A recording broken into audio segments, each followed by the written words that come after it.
In the evening, we are going to delve into the depths of Greek mythology, which is a universe filled with shadows, mysteries, and a dream that spans eternity.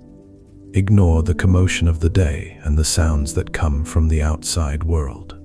Now is the time to venture into the depths of the underworld, not to be afraid of it, but to truly comprehend it. Make sure you close your eyes, find a comfortable position, and allow the sound of my voice to lead you down this path.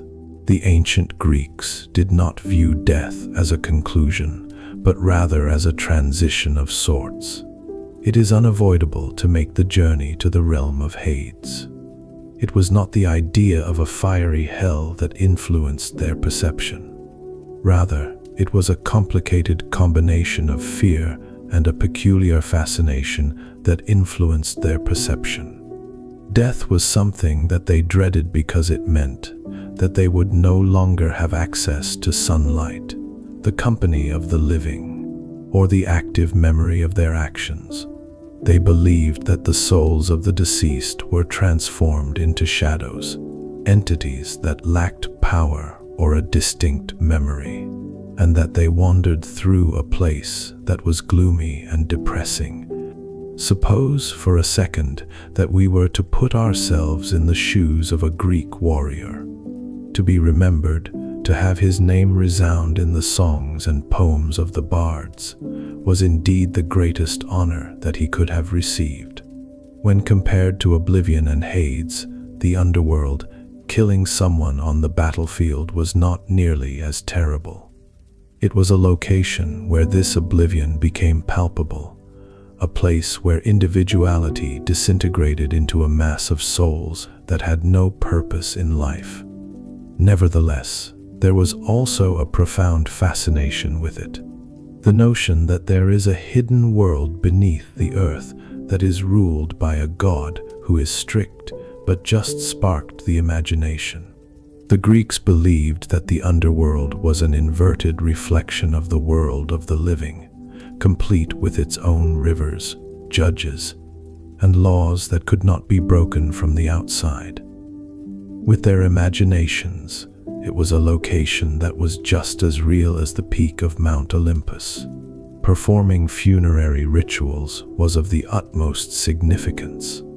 Not only was it a sign of respect to provide a proper burial with a coin, known as an obol, placed under the tongue of the deceased, but it was also a necessary passage for the soul to cross the river Charon. A soul that has not been buried. She was doomed to spend all of eternity wandering along the shore, unable to find any peace or tranquility. The fact that this journey was so tangible for them is demonstrated by this. Considering that death was not something that could be avoided, it was necessary to have an understanding of it. This imaginary was established by poets such as Homer and Hesiod, who laid the groundwork for it. In the Odyssey, Odysseus travels to the underworld not to confront it, but to consult it, to seek wisdom in the shadow of the seer Tiresias. He does this by traveling away from the world. The Greeks believed that the world of the dead was not merely a place of punishment, but rather a source of ancestral wisdom. This quest for knowledge in the afterlife is the clearest proof that this conception of the afterlife was widely held. This is the vision that will accompany us on our journey, and it does not disappoint. It was common for people to misunderstand Hades, the ruler of the underworld, despite the fact that he was a figure of immense significance. In contrast to what one might believe, the Greeks did not consider him to be an embodiment of evil or a demon. In fact, they believed that Hades was responsible for preserving the equilibrium of the universe. His authority was enormous, but it was not his job to punish people in an arbitrary manner. He was the protector of the souls of the deceased and the host of souls, just by virtue of his name, which meant the invisible.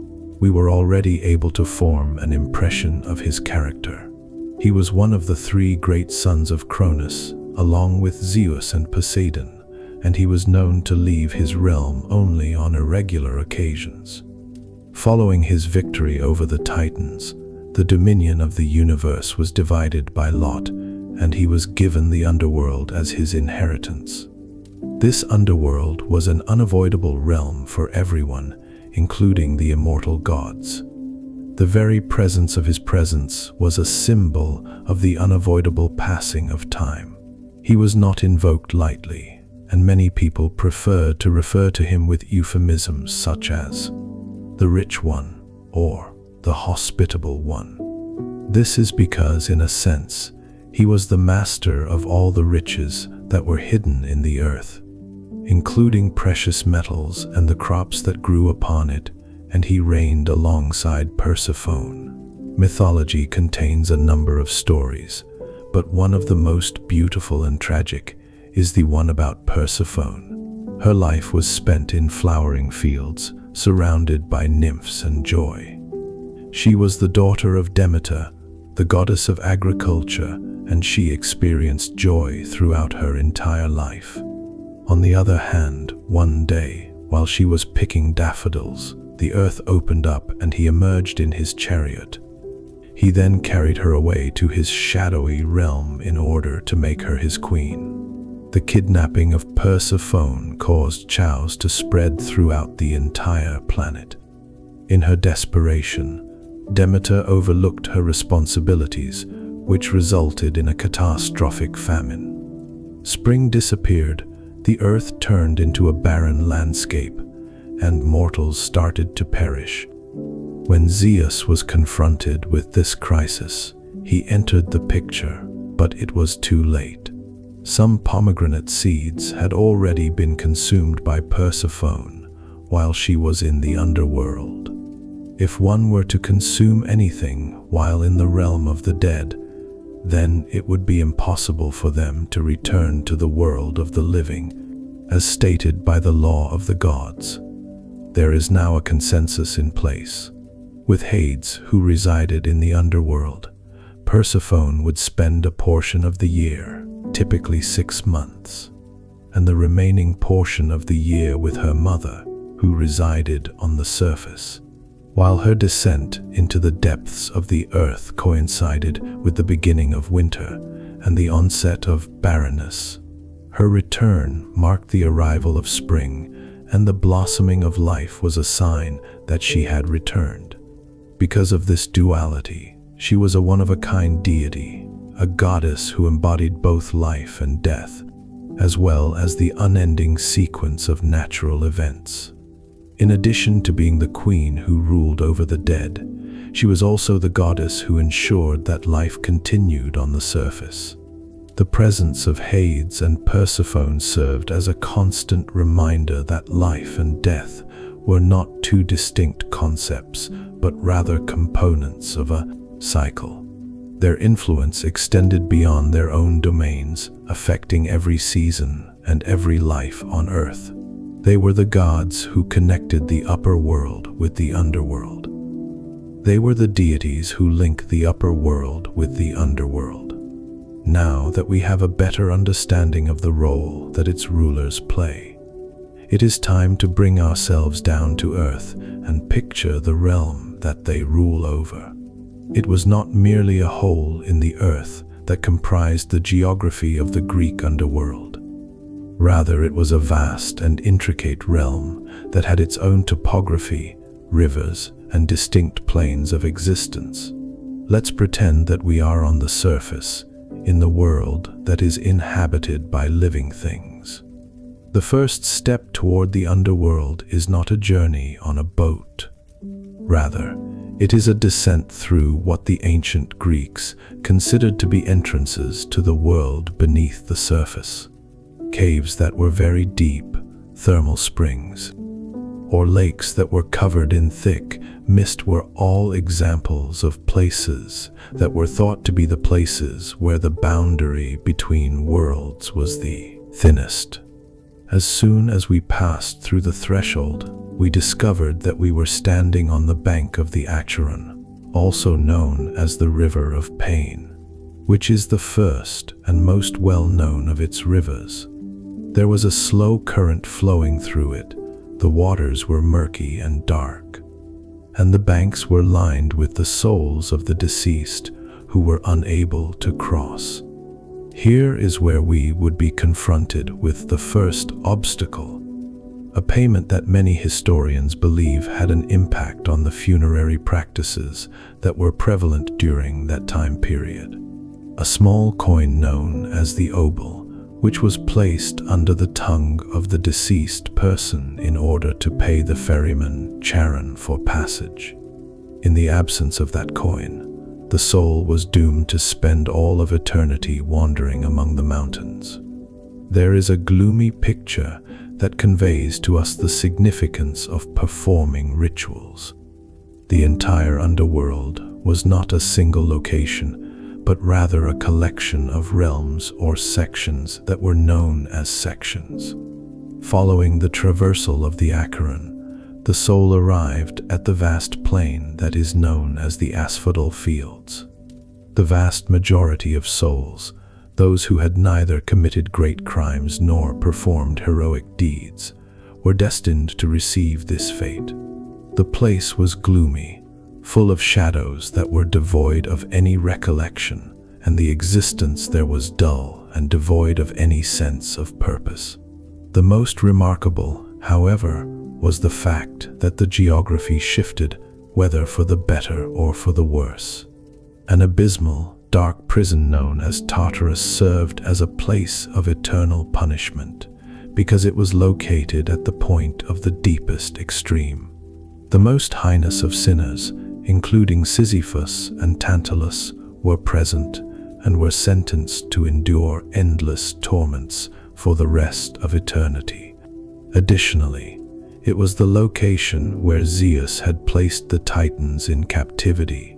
On the other side of the spectrum was where you would find the Elysian fields, a paradise of eternal spring that was reserved for poets, heroes, and people who had lived a life of great virtue. As a reward, it was a place that stood in stark contrast to the melancholy of the Asphodel meadows and the suffering of Tartarus. It was a place that was full of music and peace.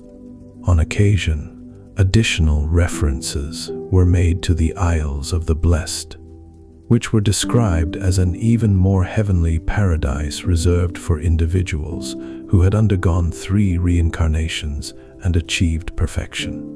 This demonstrates that the structure of the underworld was not uniform, but rather a reflection of life on earth. It was a place for ordinary mortals, a place of punishment for those who were wicked, and a place of reward for those who practiced righteousness. This was a moral geography in which the fate of the soul was determined by the actions that it had carried out during its lifetime. When we continue on our journey, we will delve deeper into this intricate structure, which we will investigate in great detail. The Greeks did not envision a single door that led to the underworld. Rather, they envisioned multiple entrances that were dispersed across the geography of the world that was under their knowledge. They appeared to be natural portals, places where the barrier that separated the world of the living from the world of the dead appeared to be less thick. There was more to these entrances than just a myth.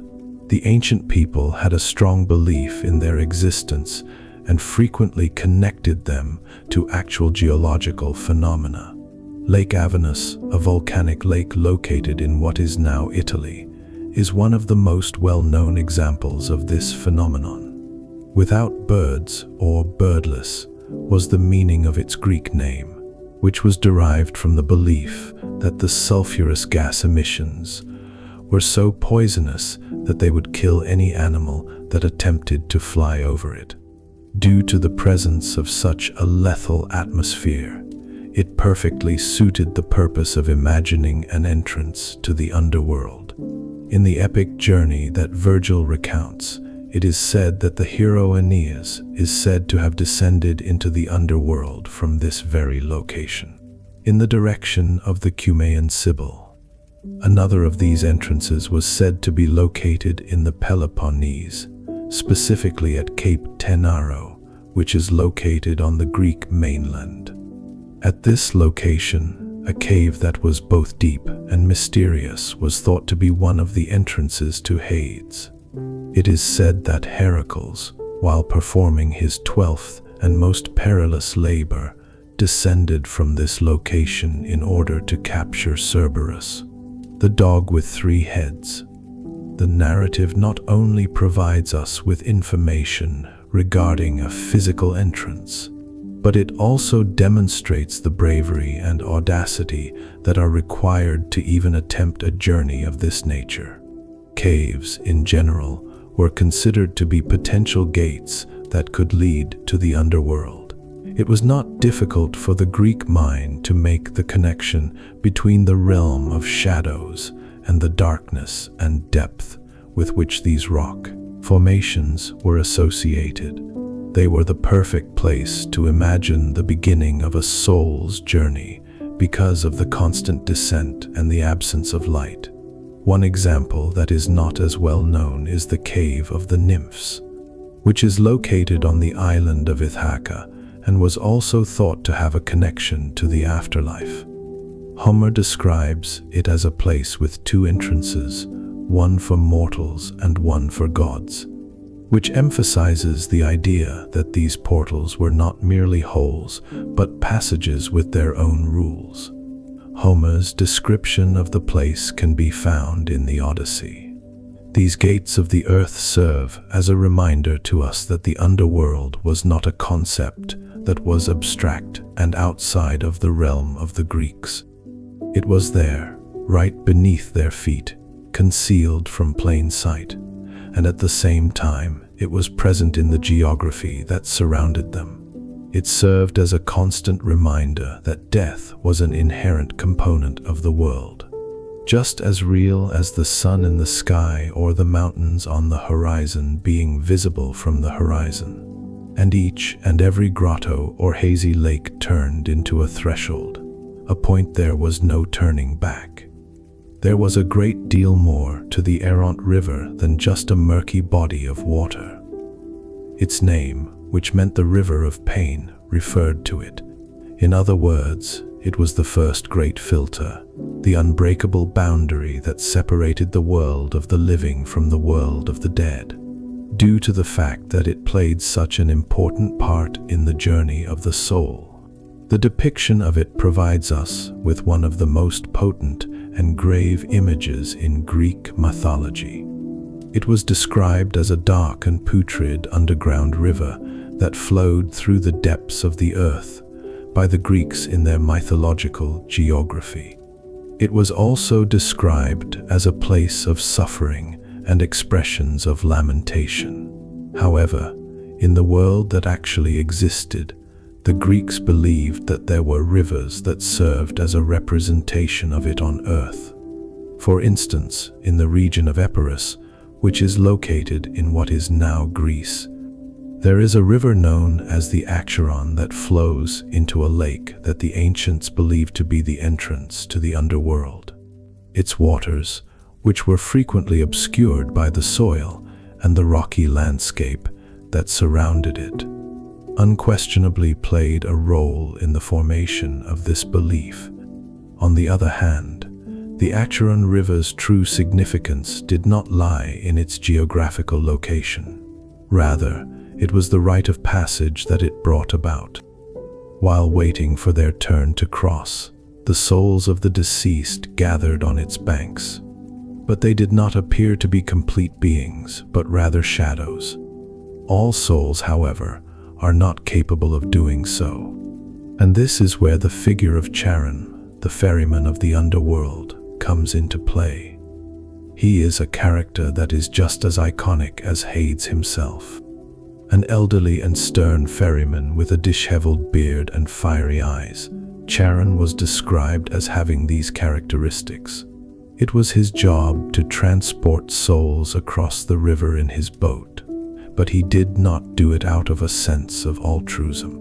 Rather, he did it for financial gain. The fee was 1 obol, which is a relatively small coin. The practice of placing a coin under the tongue of the deceased was an essential part of the funerary rituals that were performed in ancient Greece.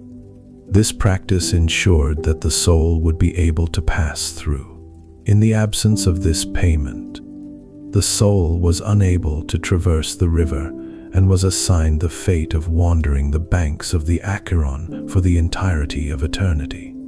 A terrible destiny, one that is even more dire than death itself. One of the most desolate images in mythology is that of these souls, which are not buried, do not have the obol, and are pleading to be transported across, while being ignored by the unyielding entity known as Charon.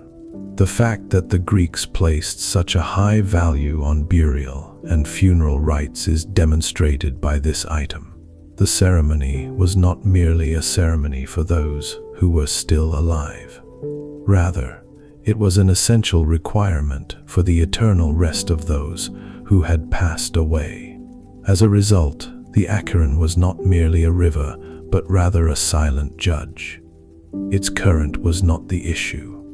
Rather, the problem was that it was unable to pay the toll in order to comply with the customs regulations. It was the first and most significant challenge, a gloomy reminder that the path to the afterlife had its own set of guidelines, and that disobeying those guidelines would result in consequences that extended beyond the moment of death itself. Charon was not a god in Greek mythology. Rather, he was a primordial entity, also known as a genius or daemon, who played the most important role in the journey of souls to their destination. His eyes shine with a gloomy fire, and he is frequently described as an elderly man who has a disheveled appearance and a sore disposition. By virtue of the fact that he was the offspring of Erebonyx, darkness, and night, we have already gained an understanding of his ancestry. His job was straightforward, but it was rigid. He was responsible for transporting the souls of the deceased to the gates of Hades by way of the Acheron River and the marshes that it contains. Not only is his figure iconic, but it also sheds light on a fundamental aspect of the traditional social and religious beliefs that were prevalent in ancient Greece. The passage was not a free service for Charon. Rather, he demanded a fee, which was a coin that was referred to as the obol. This tradition was not merely a mythological detail. Rather, it evolved into a method of funerary practice that was practical and widespread. By placing a coin, also known as an obol, under the tongue or on the eyes of the deceased, it was common practice for the relatives of the deceased to do so. They were firmly convinced that this payment was necessary for the soul to cross the river and find rest. For the Greeks, the consequences of not being able to pay Charon were extremely severe, and it was one of the most severe punishments they could have received. Unburied were the souls of those who arrived at the banks of the Acheron without the obol upon their arrival. Due to the fact that they were sentenced to wander the riverbanks for all of eternity, they transformed into wandering specters, filled with hopelessness and the unsatisfied desire to cross. Both the realm of the dead and the world of the living were inaccessible to them. They were unable to enter either realm. The image of a soul that was imprisoned in a gloomy and melancholy limbo was one of the primary reasons why funeral rites were performed with the utmost respect. When Odysseus and other heroes were on their way to the underworld, they encountered Charon, who was another obstacle. In spite of the fact that Odysseus was a living mortal, he was able to successfully negotiate his passage. The tragic story of Patroclus, which is told in the Iliad, demonstrates to us the significance of burial. On the other hand, in order for Achilles to be able to pass through the gates of Hades, his soul makes an appearance before him and asks him to bury his spirit. In the Greek version of the universe, Charon, in his capacity as ferryman, was a representation of order. The fact that he existed and the rules he imposed served as a constant reminder that, regardless of who you were in life, you were all required to travel the same route to death. The offering of the obol leveled the playing field between those who were wealthy and those who were poor, as well as between heroes and common folk. It was a requirement that no one could avoid, as it was a bureaucratic formality that was associated with the afterlife. The fair was the only evidence that the deceased had been honored and remembered on earth, and his boat was the vehicle that carried out the final justice. The Charon, whose name literally translates to River of Pain, was not only the first obstacle that souls had to overcome, but it was also the aquatic boundary that differentiated the underworld, which was a dark and melancholy stream that flowed through the depths of the earth. Because of the gloomy nature of its surroundings, it was said that the waters of the lake were the physical manifestation of anguish and distress. It is frequently described in mythology as a muddy, pestilent stream that snaked through a desolate landscape. It is described as being murky and muddy. Reeds that had withered and wandering souls who had been unable to pay their passage to Charon, the ferryman, lined its banks. Charon was the ferryman. An atmosphere of perpetual melancholy and desolation was created as a result of the lamentations of these condemned souls mingling with the murmur of its waters.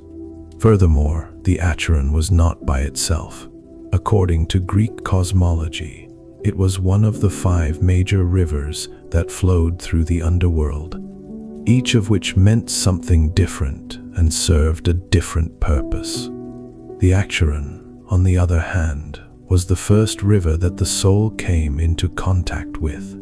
Consequently, its function as an entry point and initial filter was of considerable significance. In contrast to other rivers, the Charon was the one that souls were required to travel across, either in Charon's boat or, for exceptional individuals, on foot. In addition to having a place in Greek mythology, this river was also depicted in the country's actual topography. Located in the region of Epirus, a river with the same name flowed into a lake that the ancient Greeks believed to be the entrance to the underworld. This presumption was strengthened by the caves and the rugged terrain of the particular region. As a result of the belief that the waters of the Charon contained the oracle of the dead, which was a place where the living could communicate with the souls of the deceased. The concept that the Charon served as a bridge between the two worlds was strengthened. As a result, the Charon was substantially more than a straightforward river. The final separation between life and death was represented by this symbol, which was a symbol of transition. The murky waters and atmosphere of despair that it possessed served as a sobering reminder that the path to the afterlife was not an easy one, and that once it was traversed, there was no going back. At that moment, there was no turning back. The Styx, whose name meant the hateful or the abhorrent, was one of the rivers belonging to the underworld that was considered to be the most sacred and feared, in addition to being significant to the souls of mortals. Its figure was also of great significance to the gods and played an important part in their affairs. When it came to mortals, its water was a poison that could kill them. But for the gods of Olympus, its power lay in the solemnity and inviolability of the oaths that were sworn when it was consumed. In contrast to the Charon, which was a river that caused immense suffering for souls, the Styx was a river that was filled with hatred and unwavering loyalty. Although it was sometimes mentioned as one of the 5 rivers that converged at the center of the underworld, it is described in mythology as a marshy river that formed the boundary between the world of the living and the underworld. In other words, it was the river that formed the boundary between the 2 states. Its waters were dark and viscous, and they were surrounded by an atmosphere of profound solemnity. This was like a reflection of the name of the place. It was the Styx's role in oaths that was considered to be its most important function. A promise that could not be broken was made by an Olympian god by the waters of the Styx when he needed to make a promise that could not be broken. In the Greek universe, this oath was the most powerful guarantee that could be made. The offending god was subjected to severe punishment because the act of breaking a promise that was made in the name of this river was considered to be such a grave offense. After being expelled from the councils of Olympus for a period of 9 years, he was denied access to his ambrosia nectar, which is considered to be the food of the gods, for a period of 1 year. Despite the fact that they were immortal, even the gods were subject to the laws of fate and the order of the universe, and this punishment served as a reminder of so. Of all the myths that are connected to the Styx, the one about Achilles is among the most well-known. In order to render him immune to harm, his mother, the Nereid Thetis, submerged him in the waters of this river when he was still a young child. On the other hand, she held him by the heel, which was the only part of his body that did not come into contact with the holy waters. This vulnerability ultimately proved to be his undoing, as it was through that one weakness, which he referred to as his Achilles' heel, that he met his demise. The story of Achilles is an excellent example of the power and solemnity that are supposed to be associated with this river. The Styx was therefore a river that was much more than just a river that flowed through the graveyard. The guardian of promises, the representative of divine justice, and the guarantor of order were all represented by this symbol. The gods were bound together in an unbreakable pact of honor by its waters, which not only served to separate the worlds, but also bound them together. The little thing, whose name means the river of lament or the river of tears, was a dark and icy stream that flowed through the depths of Hades all the way to the bottom of the underworld. In contrast to the Charon, which was the initial obstacle, the Cocytus was located further down in the underworld, and its function was, if anything, even more desolate. It was said that the waters of the river were formed by the eternal tears and laments of the souls of those who had been unable to cross the river Charon and were consequently destined to live in a state of perpetual sorrow in the world of the dead. A sense of hopelessness and agony pervaded the environment that surrounded the little thing. There was a constant stream of sighs and tears coming from the specters, filling the air. It was the river that represented sorrow and repentance. It was a place of emotional torment rather than physical torment due to its location. In certain accounts, it was described as a tributary of the Charon, a kind of arm of that river that carried the agony of wandering souls. This was one of the ways that it was described. It gives the impression of a place where people are suffering in silence. which is a stark contrast to the fire that is caused by the Phlegethon River, which we will talk about in a later section. One of the most influential ideas in Greek mythology is the notion that the waters of a river may have originated from the feelings of people. The belief that pain and suffering not only had an effect on life, but also left an indelible mark on the afterlife is reflected in this statement. The little things served as a reminder that the sorrows that one experiences in life do not end with death. In certain instances, they came to be the very essence of what it means to be alive in the underworld. Tartarus, the prison of the condemned, is frequently described in ancient literature, such as Virgil's Aeneid, and the Cosito is frequently mentioned in these types of descriptions. Several of these accounts describe the River of Lament as beings situated in close proximity to the souls that were subjected to the most severe punishments, such as Tantalus or Sisyphus. This suggests that there is a connection between eternal torment and condemnation. On the other hand, the cosito was not a physical barrier like the acute. Rather, it was an emotional and psychological barrier, a landscape of despair that souls had to traverse. The essence of it was that it was the liquid manifestation of the infinite sadness that existed in the underworld, with its name that can be translated as River of Fire or the Burning One. The Phlegethon was the river that stood in stark contrast to the other rivers that were found in the underworld. A river of liquid fire, the Phlegethon was a river of liquid fire, an incandescent stream flowing with lava and flames.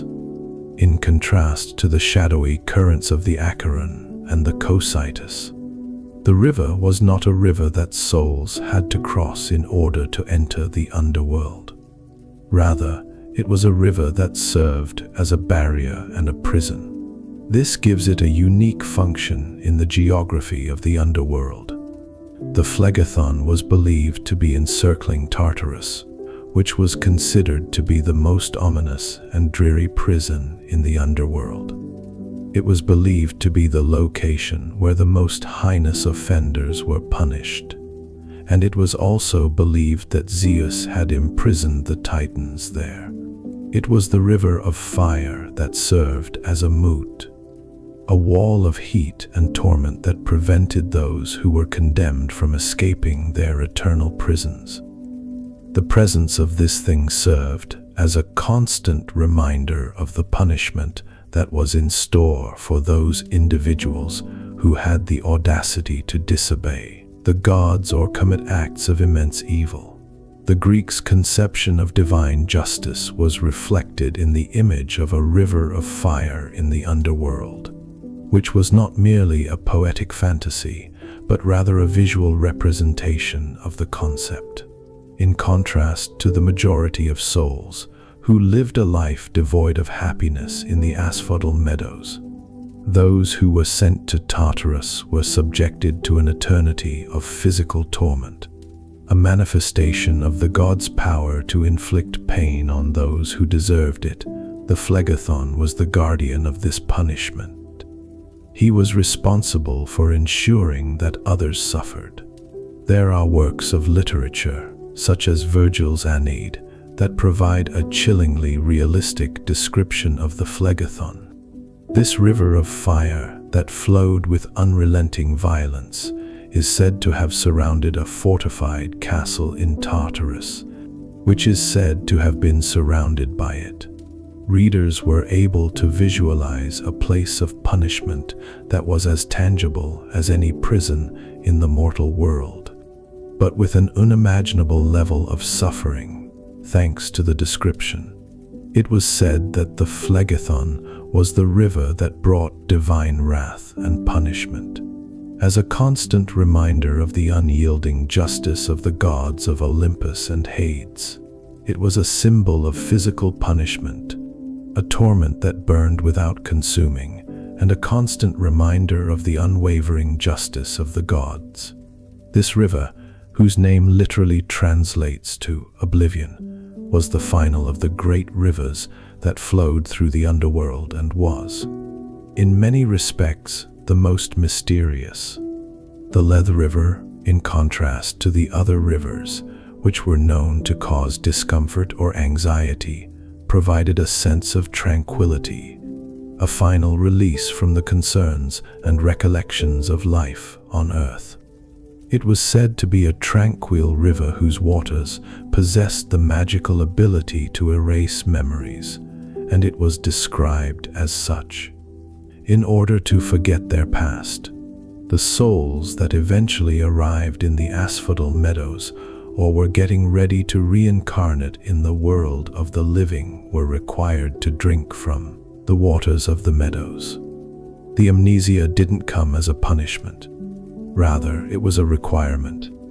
For the souls that lived in a state of continual melancholy throughout their lives, they were able to find some form of peace, even if it was a hollow one, by forgetting the past, both the joys and the pains.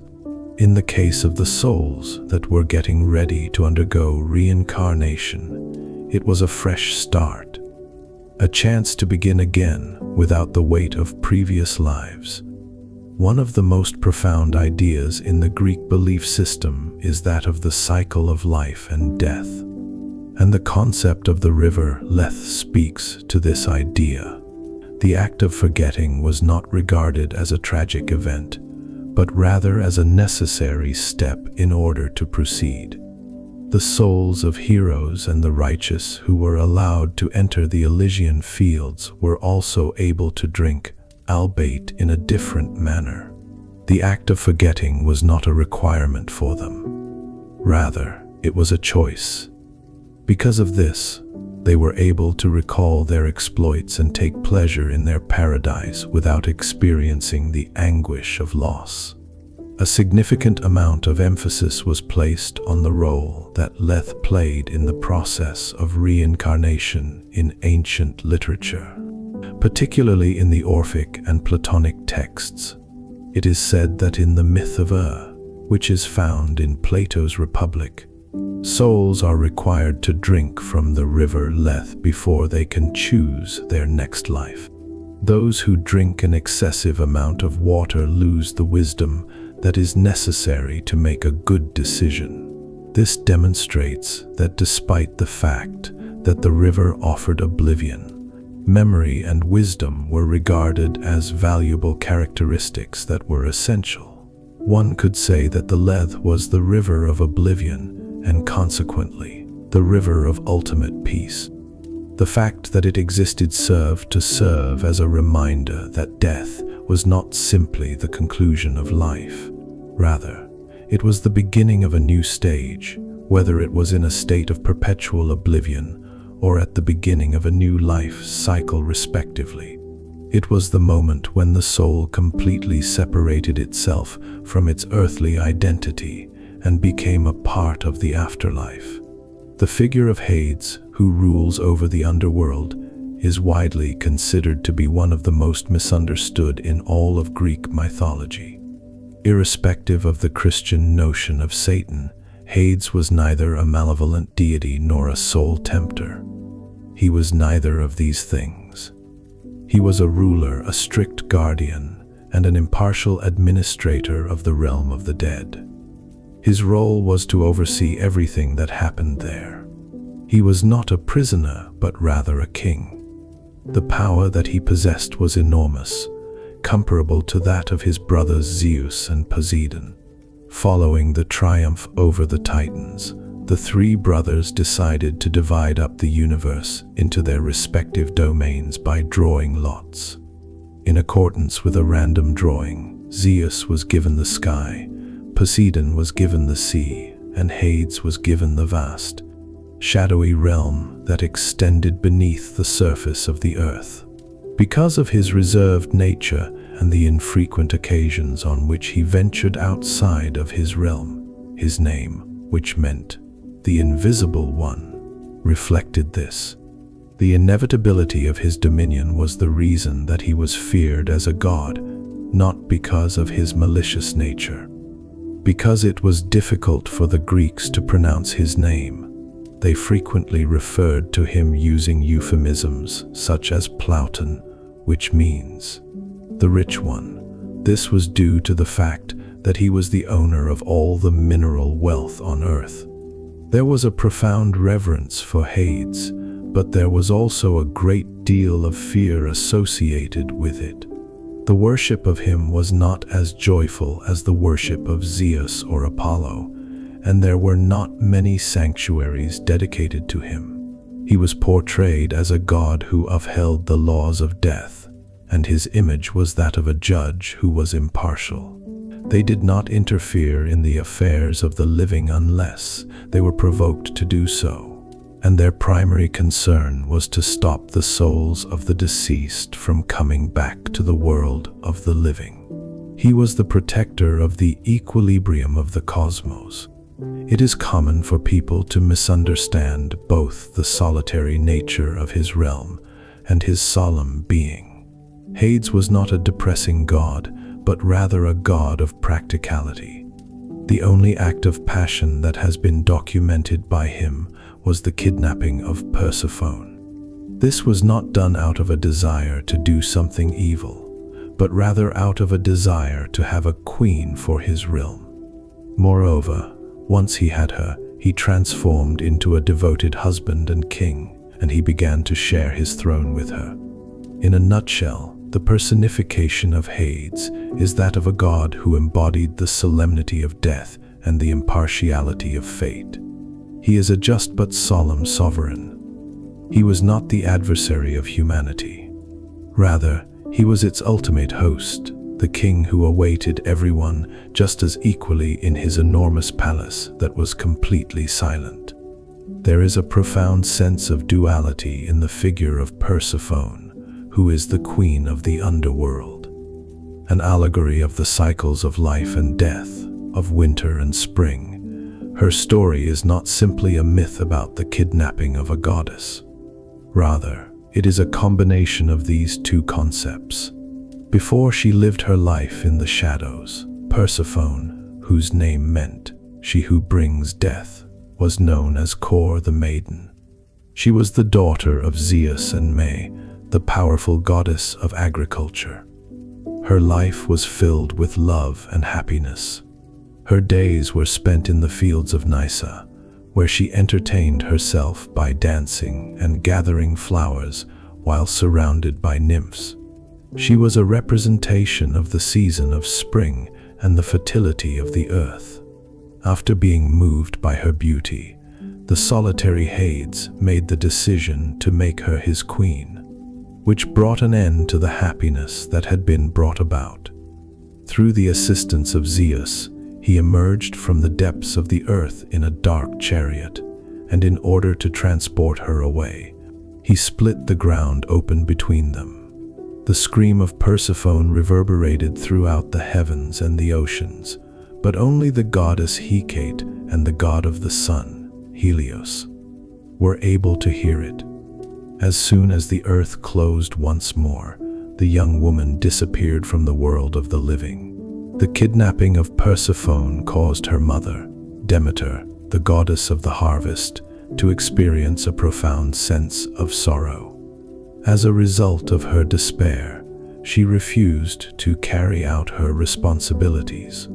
The earth turned into a barren landscape, the crops perished, and a famine swept through the human population. It was the first time that winter arrived, and it was a winter that never ended, which posed a threat to all those who lived on earth. Death was occurring among the mortals, but there were no offerings made to the gods. Due to the fact that the catastrophe had occurred, Zeus was compelled to take action and gave Hades the order to return Persephone to her mother.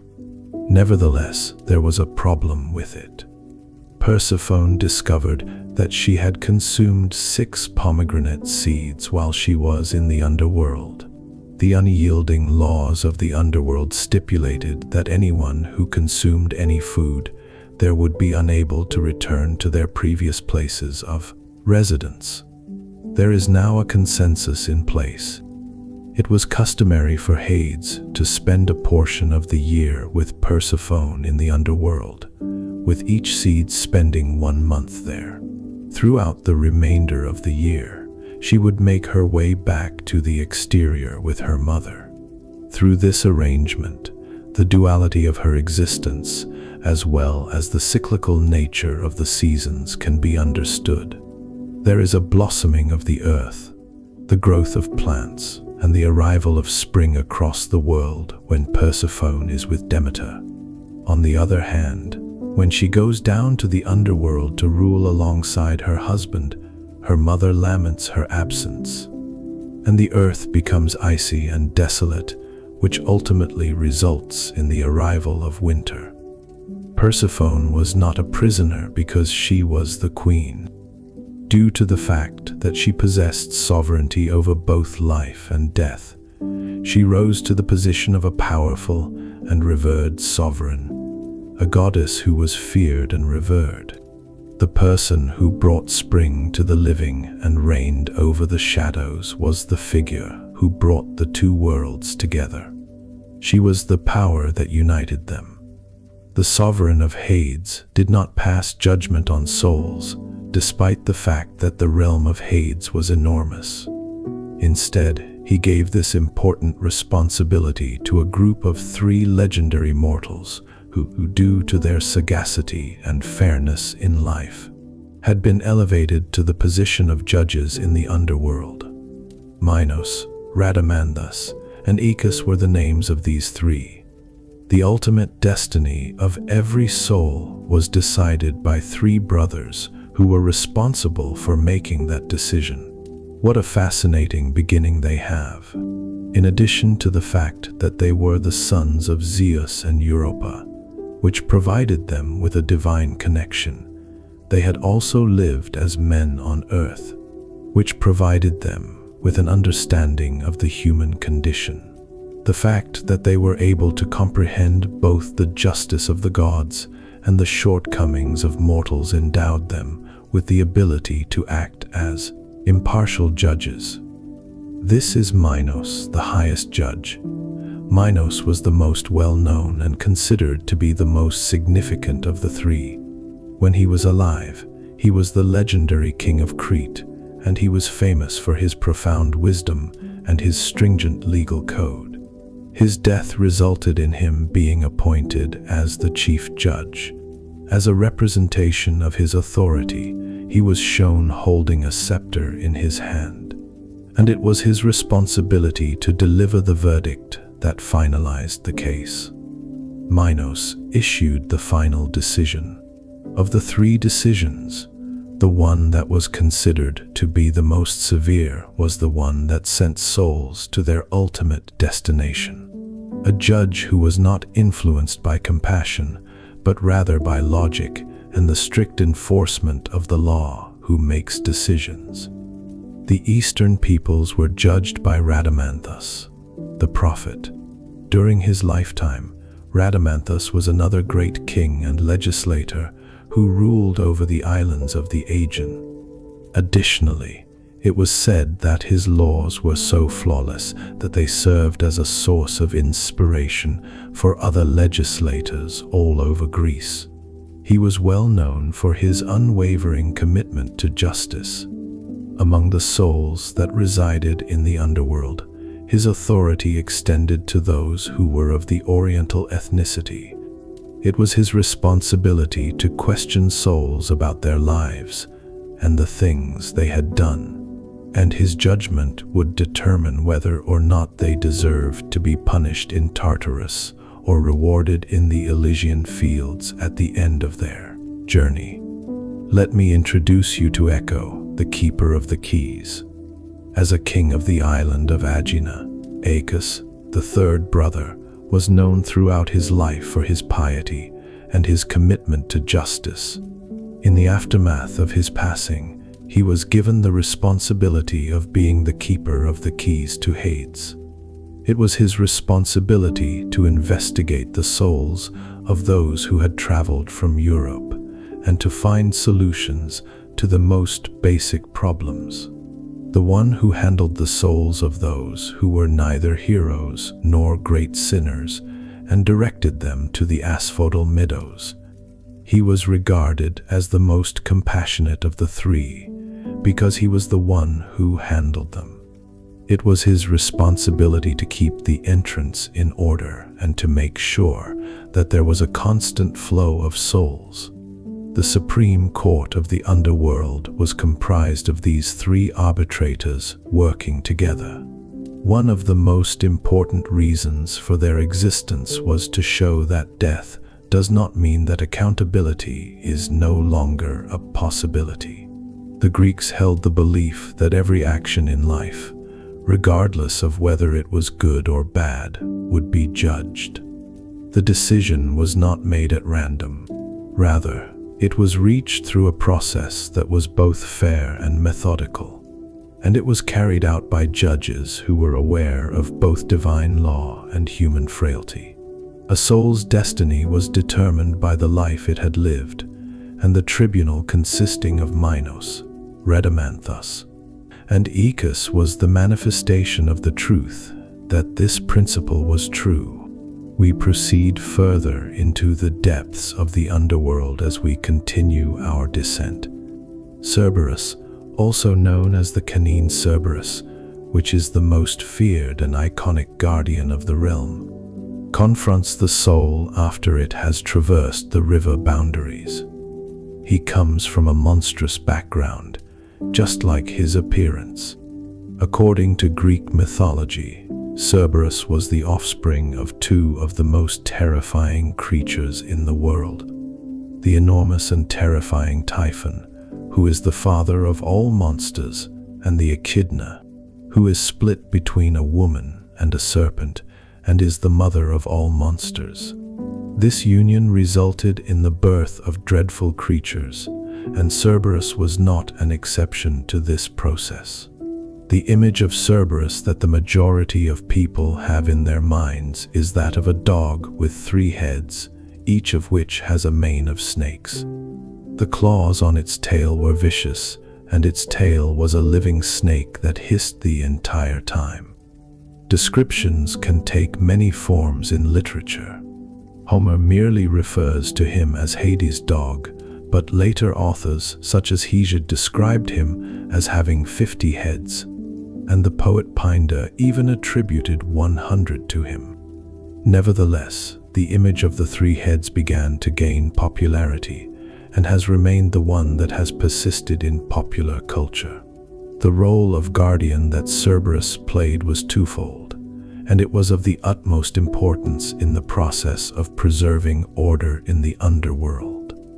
It was primarily responsible for guarding the entrance to the realm as well as the exit from the realm. His ferocity was not directed at the souls of the deceased who were entering because it was precisely his job to allow them to continue on their journey.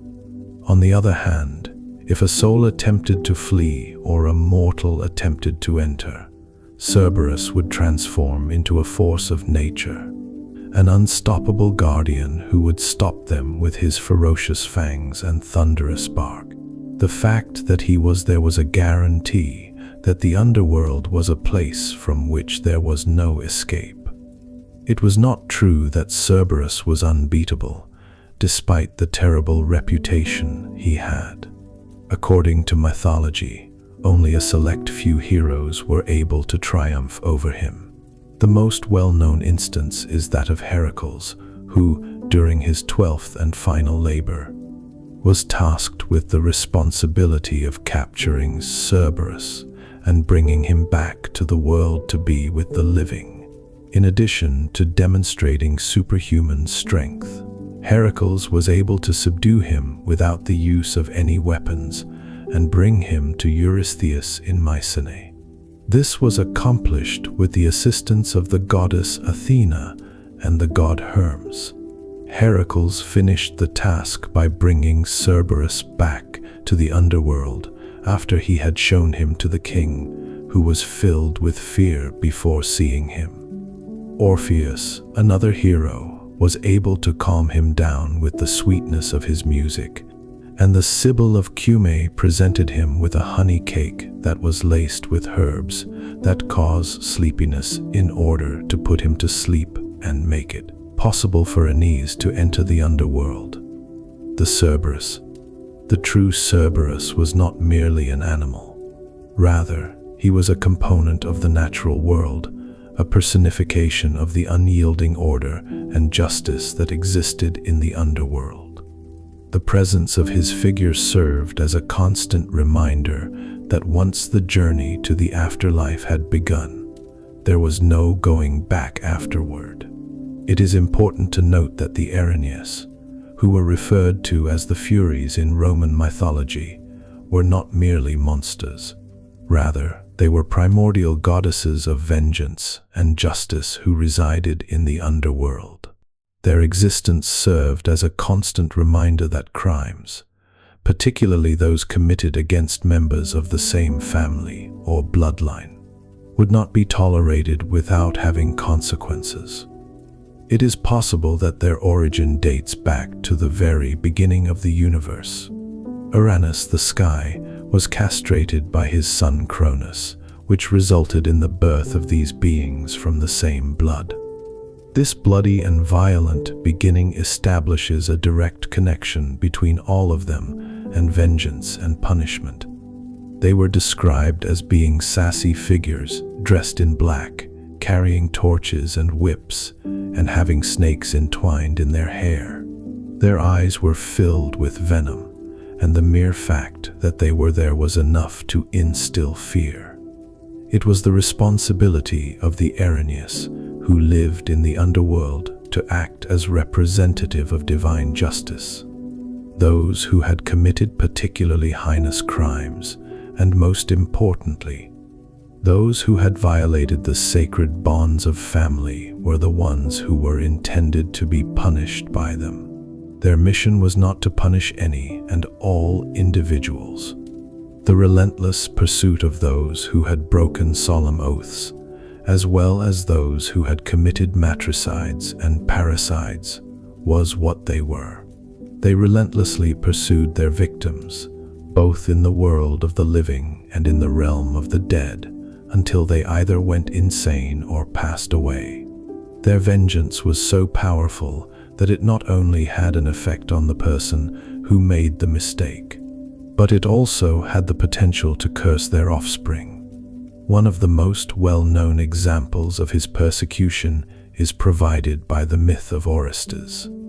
After Orestes had murdered his mother, Clytemnestra, in order to exact revenge for the death of his father, Agamemnon, the Erinyes proceeded to pursue him with unrelenting determination. The mental and physical torment he endured was combined. During a trial in Athens, where Orestes was found not guilty, the only thing that brought them to a halt was the intervention of the gods. The trial did not result in their elimination, but rather in their transformation. They were given a more honorable role as guardians of justice and law in Athens, which was bestowed upon them by the goddess Athena, who conferred upon them the name Eumenides, which means the benevolent ones. According to the Erinyes, the concept of retributive justice was the source of their power. They did not act in a capricious or malicious manner. Rather, they simply carried out a predetermined destiny, doling out punishment to those individuals who believed they could avoid the consequences of their most heinous actions. It was a demonstration that in the Greek universe, criminals were never allowed to go unpunished, and they were the terror of the guilty conscience. In Greek mythology, the Canothrus, whose name is sometimes translated as of the morning, was another monstrous creature that was closely related to Cerberus. Her name is sometimes translated as of the morning. Orthrus, like Cerberus, was a pure-blooded beast and one of the most dangerous creatures in the world. He was the offspring of the great Typhon and the terrifying Echidna, making him one of the most dangerous creatures in the world. His appearance was comparable to that of his well-known brother, but he went through life with only 2 heads rather than 3. The story of the giant Charon, a being with 3 bodies and 3 heads, is inextricably linked to the legend of Tartarus. Charon ruled a remote island called Erythea, which means the red, and was located close to the ocean. Tartarus, a dog with 2 heads, and Eurytion, a shepherd, were responsible for the fierce protection of Charon's enormous and priceless herd of red cattle. Charon was famous for his ownership of this herd. Although the story of Tartarus is not as well known as the story of Cerberus, it is extremely important to the epic of Heracles. Stealing the cattle belonging to Charon was the 10th of his 12 labors that he was responsible for. When Heracles arrived on the island, he was confronted by the Tartarus, the most terrifying of the island's guardians. The battle between the hero and the beast with 2 heads was a fierce one. However, Heracles, who possessed an incredible amount of strength, was able to eradicate the beast with his club. Afterwards, the hero was required to confront the shepherd Eurytion, and then Charon himself appeared before him. His legend establishes a connection to the realm of Hades in a roundabout way. Despite the fact that Tartarus did not serve as a guardian at the entrance to the underworld. He was a monstrous dog, just like Cerberus, and he was the son of Typhon and Echidna. He was responsible for guarding a remote and valuable realm. The hero who would later bring his 3-headed brother under control was the one who would ultimately be the one to defeat him. There was another one that was, in essence, a reflection of Cerberus on the surface of the earth.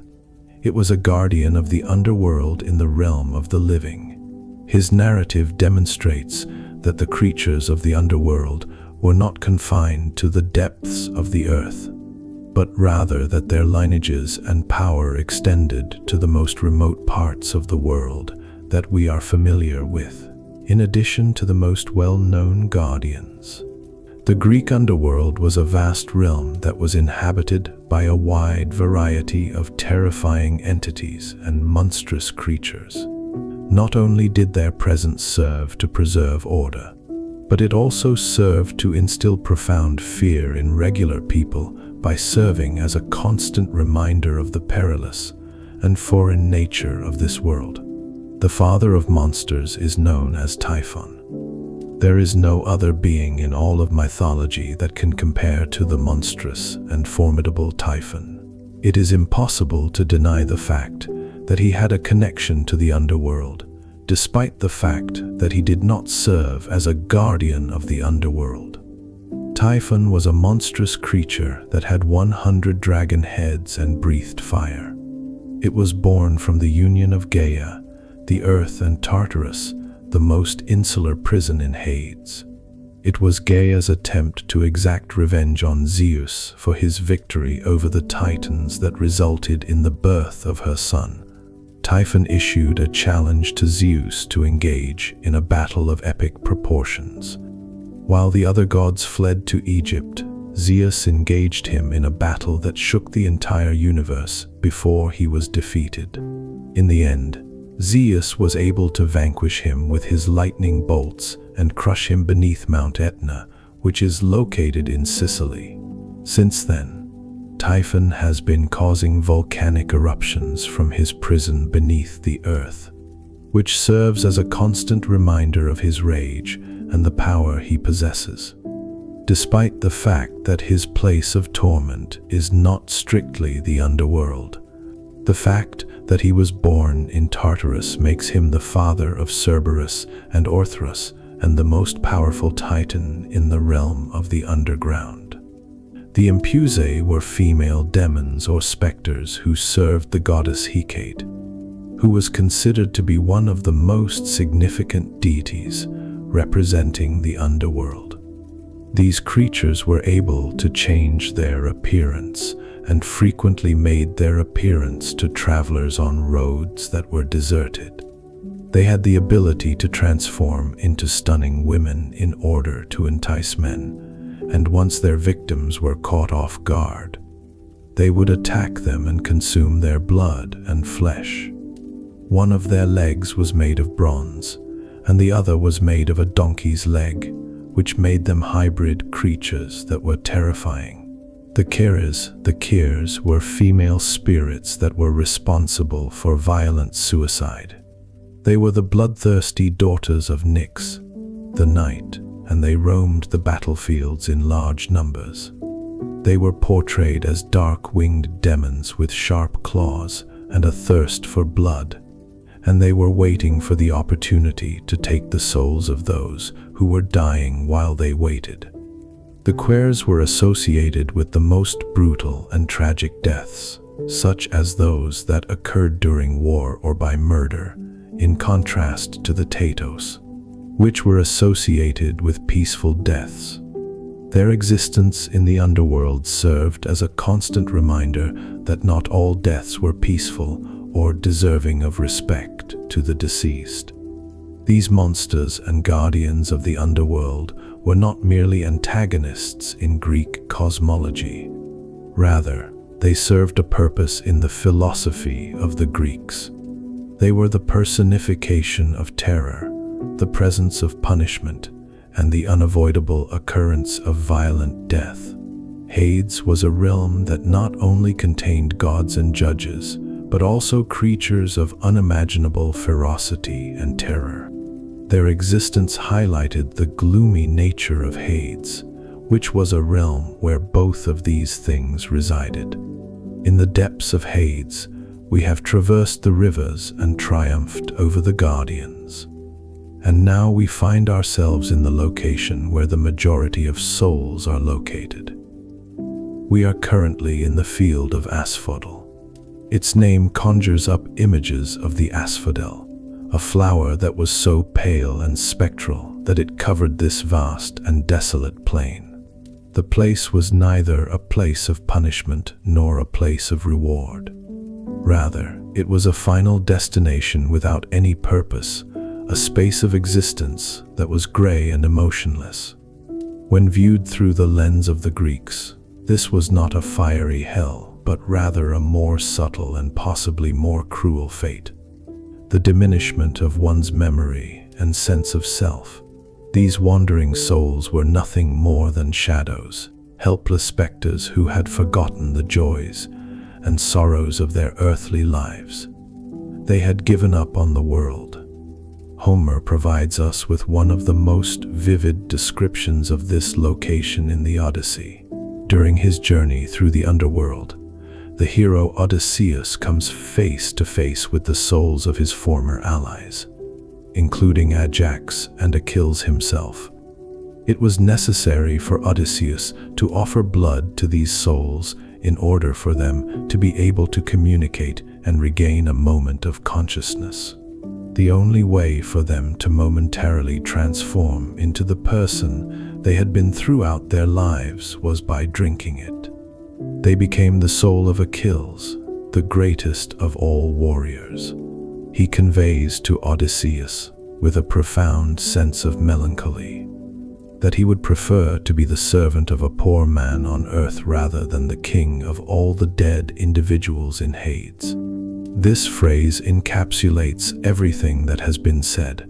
Existence in the Field of Asphodel was so devoid of feeling that even the most meager existence on the surface was preferable to the existence of a specter in the realm of shadows, which was devoid of any feelings. It was the embodiment of what the Greeks feared most about death, which was not the absence of pain, but rather the absence of memory. After the gloomy twilight of the asphodel meadows, we ventured into the most dreaded part of the underworld, which is an abyss that is so deep that it is a prison in and of itself. This is the place known as Tartarus, which is the prison of the Titans and the location of eternal punishments. In the event that Hades was the realm of the dead, Then Tartarus was the pit that was situated at the very bottom of that universe.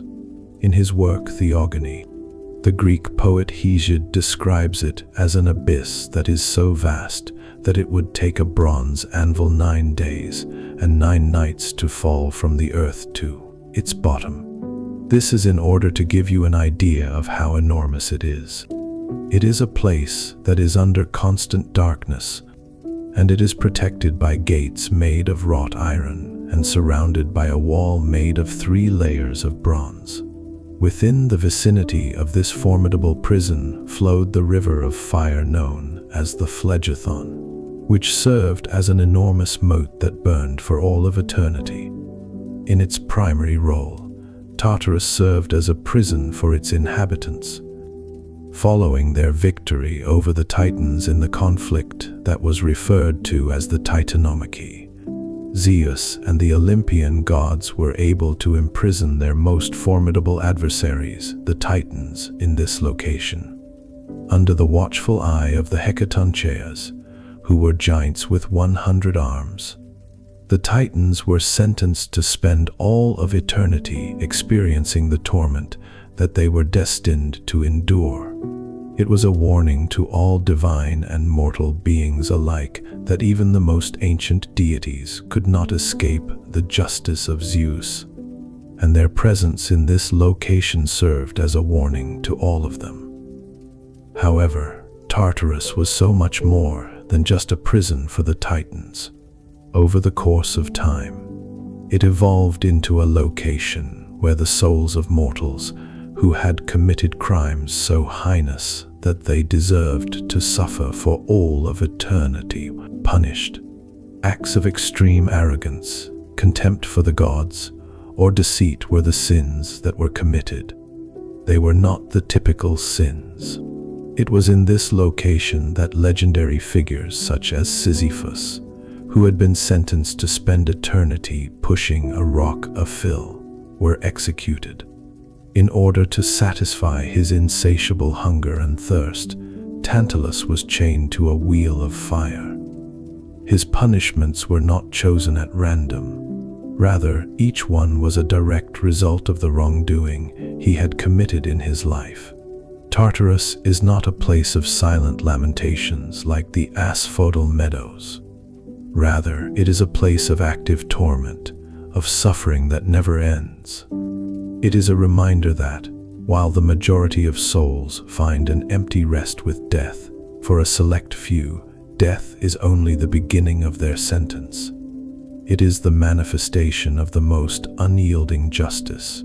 Following the desolation of Tartarus and the monotony of the Asphodel meadows, it is a relief for the soul to arrive at the most desired location in the underworld, which is a paradise of eternal happiness. When we talk about the Elysian fields, we are referring to the place where heroes and the righteous go to be rewarded. On the other hand, the Elysian fields were the complete antithesis of Tartarus. Located in a place that was always spring, it was a blessed place that was bathed in its own gentle light. The vegetation was verdant and abundant. A sweet sound of music and birdsong filled the air, and the trees were laden with golden fruit. The air was filled with the sweet sound of music. Souls were not powerless shadows in this place. Rather, they retained their vitality and memories instead. In an environment where there was complete and utter tranquility, they were able to relive their previous lives, take part in athletic competitions, and take pleasure in eternal banquets. Those who had been favored by the gods or who had demonstrated exceptional virtue and a heroic life were the only ones who were allowed to enter this paradise. It was not open to anyone else. In contrast to the judgment of souls that were ultimately destined to be in the Asphodel meadows, the destiny of those who arrived here was to be remembered, honored, and rewarded for the actions that they had taken. Heroic figures such as Cadmus and Peleus, as well as heroes such as Menelaus, who was taken directly to the fields as Zeus's son-in-law, were among the people who lived there. It is possible that Achilles himself is mentioned in later versions of the myths. However, the outcome of his story varies depending on the account. One of the most fundamental hopes in Greek culture was the idea of a paradise like this. The fact that human excellence and divine favor could transcend death was demonstrated by this event. Despite the general melancholy that prevailed in the underworld, the honor that a hero had earned throughout their life was preserved in perpetuity in the Elysian fields. There was no fading away of glory into the oblivion of the Charon. Rather, it was celebrated in a landscape that was picture perfect. Besides being a reward, the Elysian fields were also a reflection of the values that were held by the Greeks. The promise of a paradise in which one could enjoy an eternal existence with memory intact, surrounded by beauty and peace, was the greatest honor that could possibly be imagined for a culture that placed the utmost importance on glory and virtue. For those who had fought tirelessly throughout their lives, this was the ideal place to rest. After pondering the paradise of heroes, it is imperative that we are aware that in Greek mythology, there existed an even more sublime level of happiness, a paradise that was reserved for souls that were truly exceptional. It was the Isles of the Blessed that resided here, in the same way that the Elysian fields were a paradise for heroes and the righteous. The Isles of the Blessed were a paradise for those who had achieved perfection. A single virtuous life was not the cause of the gateway to this realm. Rather, it was the result of a complete cycle of reincarnation of the individual. In order for a soul to arrive at this location, it was necessary for it to have lived 3 lives that were both just and virtuous. And after each of those lives, it had to be admitted to the Elysian fields. At the conclusion of each life, the soul had the opportunity to choose a new life in the mortal world by drinking from the river Lethe, which would allow it to forget its previous existence. By virtue of the fact that it had triumphed over this cycle 3 times, the soul had earned the privilege of residing on the islands continuously. Happiness was the only thing that could be found on the Isles of the Blessed.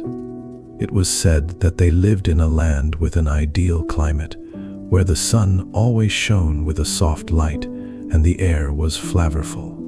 These islands were a realm of bliss, where heroes and the righteous found themselves in a state of divine ecstasy, in contrast to the Elysian fields, which appeared to be a place of rest.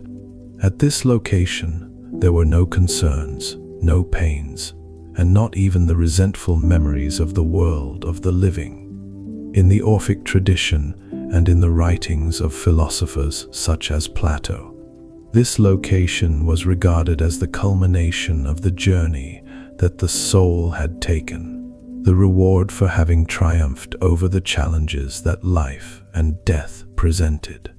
It was said that the soul had reached a state of conscious immortality and was completely liberated from the cycle of reincarnation when it arrived in this paradise. Some myths, such as those written by Pindar, even placed the realm of Cronus, the ancient king of the Titans, in this paradise while he was in exile. Cronus ruled this paradise by himself. The Isles of the Blessed were considered to be the highest point in the hierarchy of the afterlife. The fact that the Greeks believed that the ultimate fate of the soul was not predetermined was demonstrated by this. It was a path that demanded honor, bravery, and discernment from its followers. Furthermore, the reward for choosing that path was an unending happiness that was unrivaled by anything that was known in the world of mortals. Through our exploration of the vast realms of the underworld, We have encountered everything from the monotony of the asphodel meadows to the tranquility of the Isles of the Blessed. As we make our way back to the abyss of Tartarus, we will have the opportunity to meet some of its most renowned inhabitants. These individuals were sentenced to an eternal punishment due to their cunning and arrogance. Our first stop is Sisyphus, one of the most recognizable figures in history. Sisyphus was not a typical individual. He was the shrewd figure who established and ruled over the city of Ephyra, which would later be renamed Corinth. His reputation was not that of a warrior, but rather that of a man with a sharp mind, who was well known for his cunning and ingenuity, and who did not hesitate to deceive immortal gods for his own benefit. The first time he displayed arrogance was when he betrayed Zeus, who was the king of the gods. When the Olympian god kidnapped the nymph Aegina, Sisyphus was present and witnessed the kidnapping. In exchange for a spring gushing forth in his city, Sisyphus divulged the secret to Asopus, the river god, who was the nymph's father.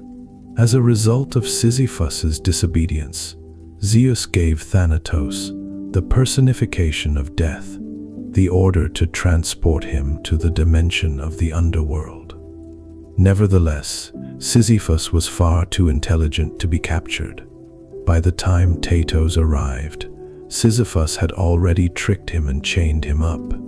Because death was bound, no one on earth could perish, not the elderly, the sick, or those who had been injured in battle.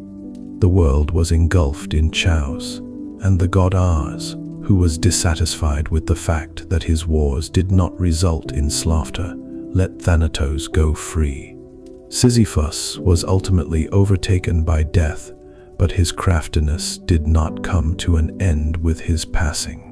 Before he passed away, he had instructed his wife to not give him a burial that was dignified.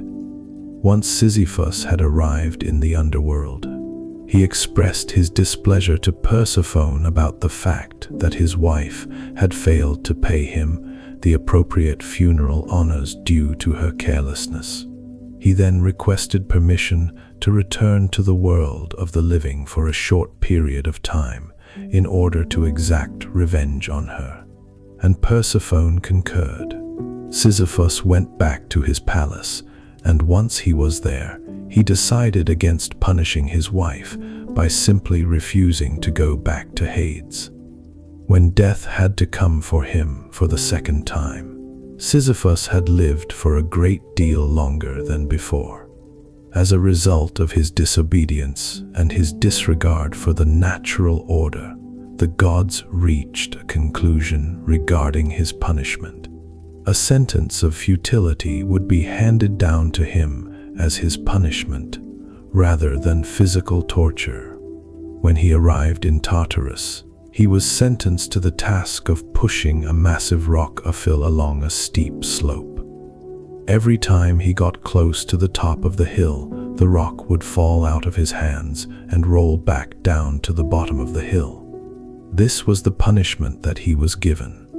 For all of eternity, Sisyphus was required to return to the ground and begin again. The torment was not the effort itself, but rather the ineffectiveness of the effort. As a form of punishment, he was forced to complete an endless task. His hope was permanently dashed, and he kept going back to the beginning. Following the eternal futility of Sisyphus, we come across another of the other great souls that are condemned to spend eternity in Tartarus. It wasn't the effort that was his punishment. Rather, it was the desire. Tantalus, the king who was sentenced to an eternity of hunger and thirst, is the subject of our discussion. In addition to being a common mortal, Tantalus was also the son of Zeus, who was either a king of Phrygia or Lydia.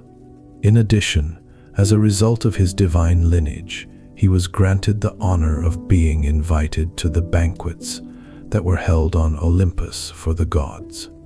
However, as a result of this favor, He became conceited and possessed an excessive sense of self-assurance, which the Greeks referred to as hubris. In the belief that he could fool the gods, he made the decision to put their omniscience to the test.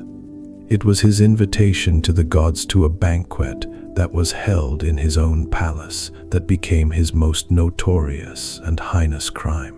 The flesh of his own son Pelops, whom he had dismembered and cooked, was served to them during the feast that he had prepared especially for them. Through the consumption of human flesh, he had fervently hoped that the gods would demonstrate that they were not without knowledge. On the other hand, the gods, with the exception of Demeter, who was in mourning and preoccupied with her own thoughts, immediately recognized the meat that was being served to them. Fearful, they refused to consume any food, in order to punish Tantalus for his heinous betrayal and insolence. They brought him back to life and punished him. An irony that was both poetic and cruel was used in the design of Tantalus's punishment. It was decided to send him to Tartarus, where he would be submerged in a lake of water that was crystal clear and fresh to the neck. On the other hand, whenever he attempted to drink, the water in the lake began to evaporate, and soon there was nothing but mud left. He was surrounded by the branches of a tree that was laden with the most delectable and juicy fruits, including apples, figs, and pears, right above his head. On the other hand, each time he attempted to get to them, a gust of wind would blow the branches away, preventing him from getting to the fruit altogether. Tantalus was sentenced to an unending torment, a torture consisting of wishes that were never fulfilled and a never-ending sense of frustration. The punishment he receives is the embodiment of thirst and hunger that lasts forever. It is through his story that we are reminded that even the beloved of the gods could be brought down, and that the arrogance of mortals would always be punished with a justice that, despite being cruel, was perfectly proportionate to the crime that was committed. He left behind a legacy that exemplifies how deeply his story became ingrained in the cultural imagination. In fact, the Spanish word tantalizar originates directly from his name. After the torment of Sisyphus' futility and Tantalus's desire, Tartarus presents us with yet another exemplary punishment, one that combines the torment of fire with the torment of perpetual motion. Ixion, the man who had the audacity to desire a goddess, is the one who is being punished by this. There was a tribe in Thessaly known as the Lapiths, and Ixion was their king. The beginning of his story is marked by an act of betrayal. Despite the fact that he had promised his father-in-law Dionysus a substantial dowry in exchange for his daughter's hand, Ixion did not honor his promise. The king devised a cruel plan to exact revenge on his father-in-law, who had stolen some of Ixion's horses as a form of retribution against him. He invited him to a banquet, and when he arrived, he killed him by throwing him into a pit which was filled with coal that was burning. According to mythology, this was the first instance of a relative being murdered by a spouse, an offense of such a grave nature that none of the mortals would forgive Ixion for his transgression. After being abandoned by mortals and harassed by the Furies, Ixion went to an unexpected location in order to find assistance. It is Mount Olympus. It was an uncharacteristic display of compassion on Zeus's part to take pity on him and invite him to his palace, where he would be cleansed of his transgression. As a result of this act of divine kindness, Ixion was filled with an excessive amount of arrogance, an act of hubris that would ultimately determine his fate. In spite of the fact that he was content with the cleansing and the hospitality, Ixion fell in love with Hera, the queen of the gods, and he had the courage to attempt to seduce her. It was Zeus, who was well versed in treachery and deceit, who was the one who discovered Ixion's insolence. In order to determine the intentions of the mortal, he fashioned a cloud and imbued it with the exact appearance of Hera. He referred to it as Nephil. Ixion, whose desire was so strong that it blinded him, lay with the cloud, convinced that he had successfully wooed the queen of the gods. The centaurs, which are creatures that are approximately half human and half horse, were born as a result of this forbidden union between a mortal and a goddess's simulacrum. The punishment that Icon received for his lack of gratitude and his arrogance was among the most severe. Tartarus was the destination that Zeus chose for him, and there he was chained to a wheel of blazing fire. For all of eternity, the wheel would continue to spin without end. The punishment consisted of a combination of physical pain and the unending frustration of aimless motion. The sentence consisted of 2 parts: the torment of fire and constant dizziness, in spite of the fact that the gods may be indulgent. The story of Ixion serves as a clear reminder that the arrogance of a mortal who attempts to place himself on the same level as the gods will be punished with terrible justice and unending torment. The individual tortures that Sisyphus, Tantalus, and Ixion were subjected to have been investigated by us. Right now, we are going to discuss a collective punishment, something that had an impact on a group of 50 sisters. One that is a punishment that speaks of betrayal and labor that never ends. When we talk about the Danads being punished, we are referring to that. Danos, the legendary king of Argos, had 50 daughters, and those daughters were known as the Danads. The story of their punishment can be traced back to a family dispute with their twin brother, Aegyptus, who ruled the kingdom that was located nearby. Due to the fact that Egypt had 50 sons, he proposed that his sons marry Danos's 50 daughters in order to put an end to the competition. Due to the fact that Danaus had doubts about his brother's motives, he and his daughters made their way to the city of Argos. However, the sons of Egypt tracked them down, and as a result, Danos was compelled to agree to the marriages. While his daughters were celebrating their wedding night, Danos, who was filled with resentment, gave them the order to kill their husbands. 49 of them complied with the command and murdered their partners while they were sleeping by using a hairpin or a dagger. Hypermnestra, on the other hand, turned her back on her father and disobeyed him. Her feelings for her husband, Lynceus, had grown to the point where she not only forgave him, but also assisted him in evading capture. Because of this deed, she was the only person who was spared from the divine punishment.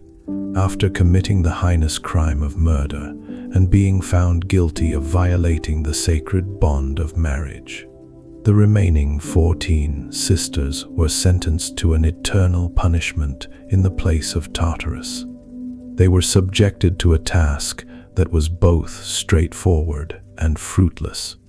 They were required to use bottomless pitchers in order to fill a pitcher, which was a large water jar. In order to fill their vessels with water, they traveled back and forth to a river or a spring. When they returned to pour the water into the amphora, however, the water immediately leaked out through the holes in their containers. They never stopped working, and the pitcher never reached its capacity. There is no better illustration of the poetic justice that exists in the underworld than the punishment of the Danads. The offense was a violent act committed against marriage, which is the foundation of life and the foundation upon which society is built. The punishment consisted of labor that would never end and would serve no purpose. which was meant to symbolize the fact that his crime would never bear any fruit or serve any purpose. Even after death, the consequences of betrayal and murder would continue to haunt you for the rest of your life. This was a reminder of that constant presence. As a result of this punishment, our journey through the great condemned comes to an end, and we get ready to meet those who have stubbornly refused to die. Following our experience of the punishments that last forever, we go back to the legends, but this time we bring with us a glimmer of hope. Our attention will be directed toward those mortals who, out of love or bravery, had the audacity to defy death itself. The story of Orpheus and Eurydice, which is not only the first but also the most emotionally moving of these tales, is a tale about love, music, and the forbidden gaze. The legendary musician Orpheus was not your typical mortal. He was the prince of Thrace and the most talented musician in all of mythology. Both his lyre and his voice possessed a magical power that was capable of moving the very elements of nature. During his performances, it was said that the trees would bend down to listen, the rivers would come to a halt, and wild animals would become more tame. It was the lovely nymph Eurydice who held a special place in his heart. His love was so unadulterated that not even the gods could find fault with it. On the other hand, their joy did not last for very long. Eurydice was being pursued by Aristaeus, the beekeeper, on the day of her wedding. While she was running away from him, she stepped on a poisonous snake, which ultimately led to her death by biting her. Her spirit went down into the depths of the underworld. His music, which had been filled with joy in the past, turned into a lament that was so profound that both gods and mortals were devastated by it. Orpheus's grief was immense. In the midst of his despair, he made a choice that had never been done before. It was necessary for him to travel to the realm of the dead in order to retrieve his beloved. Before engaging in combat, he went into the underworld and used his lyre, which was the only weapon he had at his disposal. The music of Orpheus was so potent that it had an effect on everyone who listened to this music. There was a sweet sound that caused Cerberus, the guardian with 3 heads, to fall asleep. Those who had passed away paused to listen to what he had to say. Even the Erinyes, who are considered to be the goddesses of vengeance, shed tears with emotion. At long last, he was set before the throne that Hades and Persephone had created. The harshness of Hades's heart was softened by his song, which was titled, "A Lament for His Lost Love." A tear was shed by the god of the underworld for the very first time in the history of the world. Even though Hades agreed to return Eurydice, he did so with a condition that could not be broken.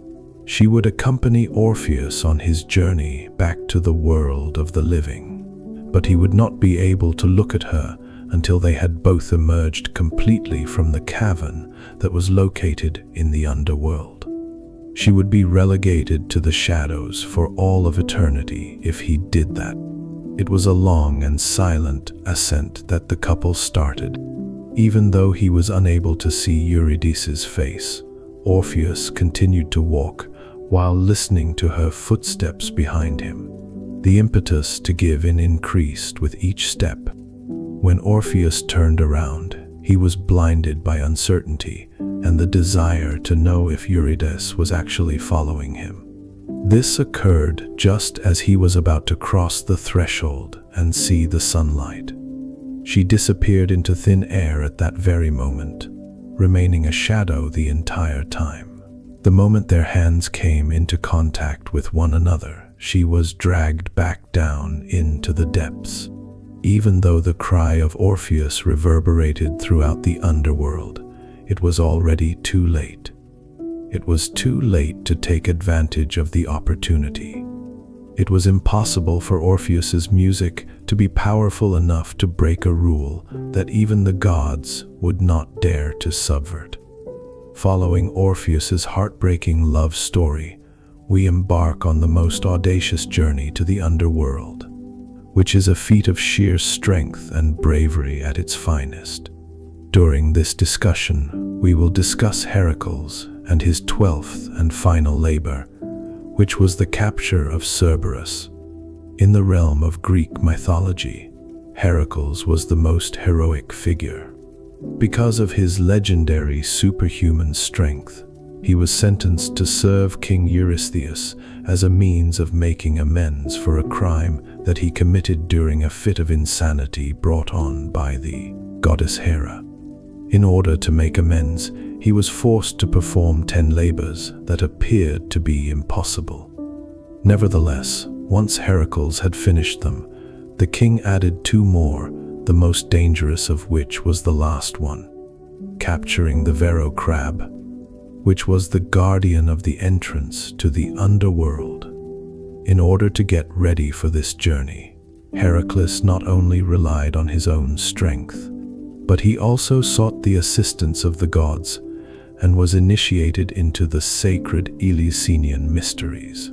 This was a ritual that guaranteed him divine protection for his journey to the realm of the dead. The messenger god Hermes and the goddess of wisdom, Athena, who was his protector, accompanied him on his descent and guided him along the way. When they saw him, the souls of the deceased ran away in fear because his presence, which was that of a living mortal, caused them to be terrified. Heracles was finally able to make it to the throne room of Hades, where he was able to meet the god of the dead. Heracles was straightforward, in contrast to other heroes who attempted to outwit or evade capture. With bravery, he approached Hades and asked for permission to capture Cerberus. The god of the underworld, impressed by the hero's bravery, agreed to the request, but with one stipulation. Heracles was required to subdue the 3-headed dog without the use of any weapons, relying solely on his strength. A truly epic confrontation took place. Heracles fought the vicious dog that attempted to bite him with its multiple heads and strike him with its serpent tail. He was prevented from doing so by the hide of the Nemean lion, which he was protected by. Because of his tremendous strength, the hero was able to successfully suffocate the beast. Ultimately, the unconquerable protector of the underworld, Cerberus, gave into the power of Heracles and surrendered. Immediately following the conclusion of the conflict, Heracles, accompanied by Cerberus, who had been subdued, returned to the realm of the living. Because the dog caused King Eurystheus such a great deal of fear, he hid himself in a jar and gave Heracles the order to return the dog as soon as he finished his task. Not only did Heracles demonstrate that he was the greatest hero, but he also defied death itself. His triumph over Cerberus, the guardian of the underworld, was the final step that he needed to take in order to achieve immortality and a place among the gods after he passed away. In other words, it was a victory over the fear of death. The tales of brave individuals who defied death are the next ones to be told. After the power of music and the strength of superhumans, we set out on a journey that is driven by the necessity of the situation. The shrewd king of Ithaca, Odysseus, will be the subject of our discussion. He will discuss his journey into the realm of the dead in order to consult with the prophet Tiresias. It is not a feat of conquest that the story contains. Rather, it is a quest for knowledge. Odysseus, the king and strategist, had spent 10 years fighting in the Trojan War and another 10 years wandering the sea. He was desperate to return home, but the path that led him there was blocked by the wrath of the god Poseidon. Circe, The sorceress revealed to him at that moment that the only way to find his way back home was to descend into the underworld and consult with Tiresias, the blind seer, who was the only fellow mortal who had retained his wisdom in the afterlife. The journey that Odysseus took to the underworld, as described in Book 1:1 of the Odyssey, did not involve a descent through a physical entrance like Heracles's did, to reach the shores of the distant land of the Cimmerians, a land of perpetual mist and darkness. It was a journey that took place across the ocean between the two continents.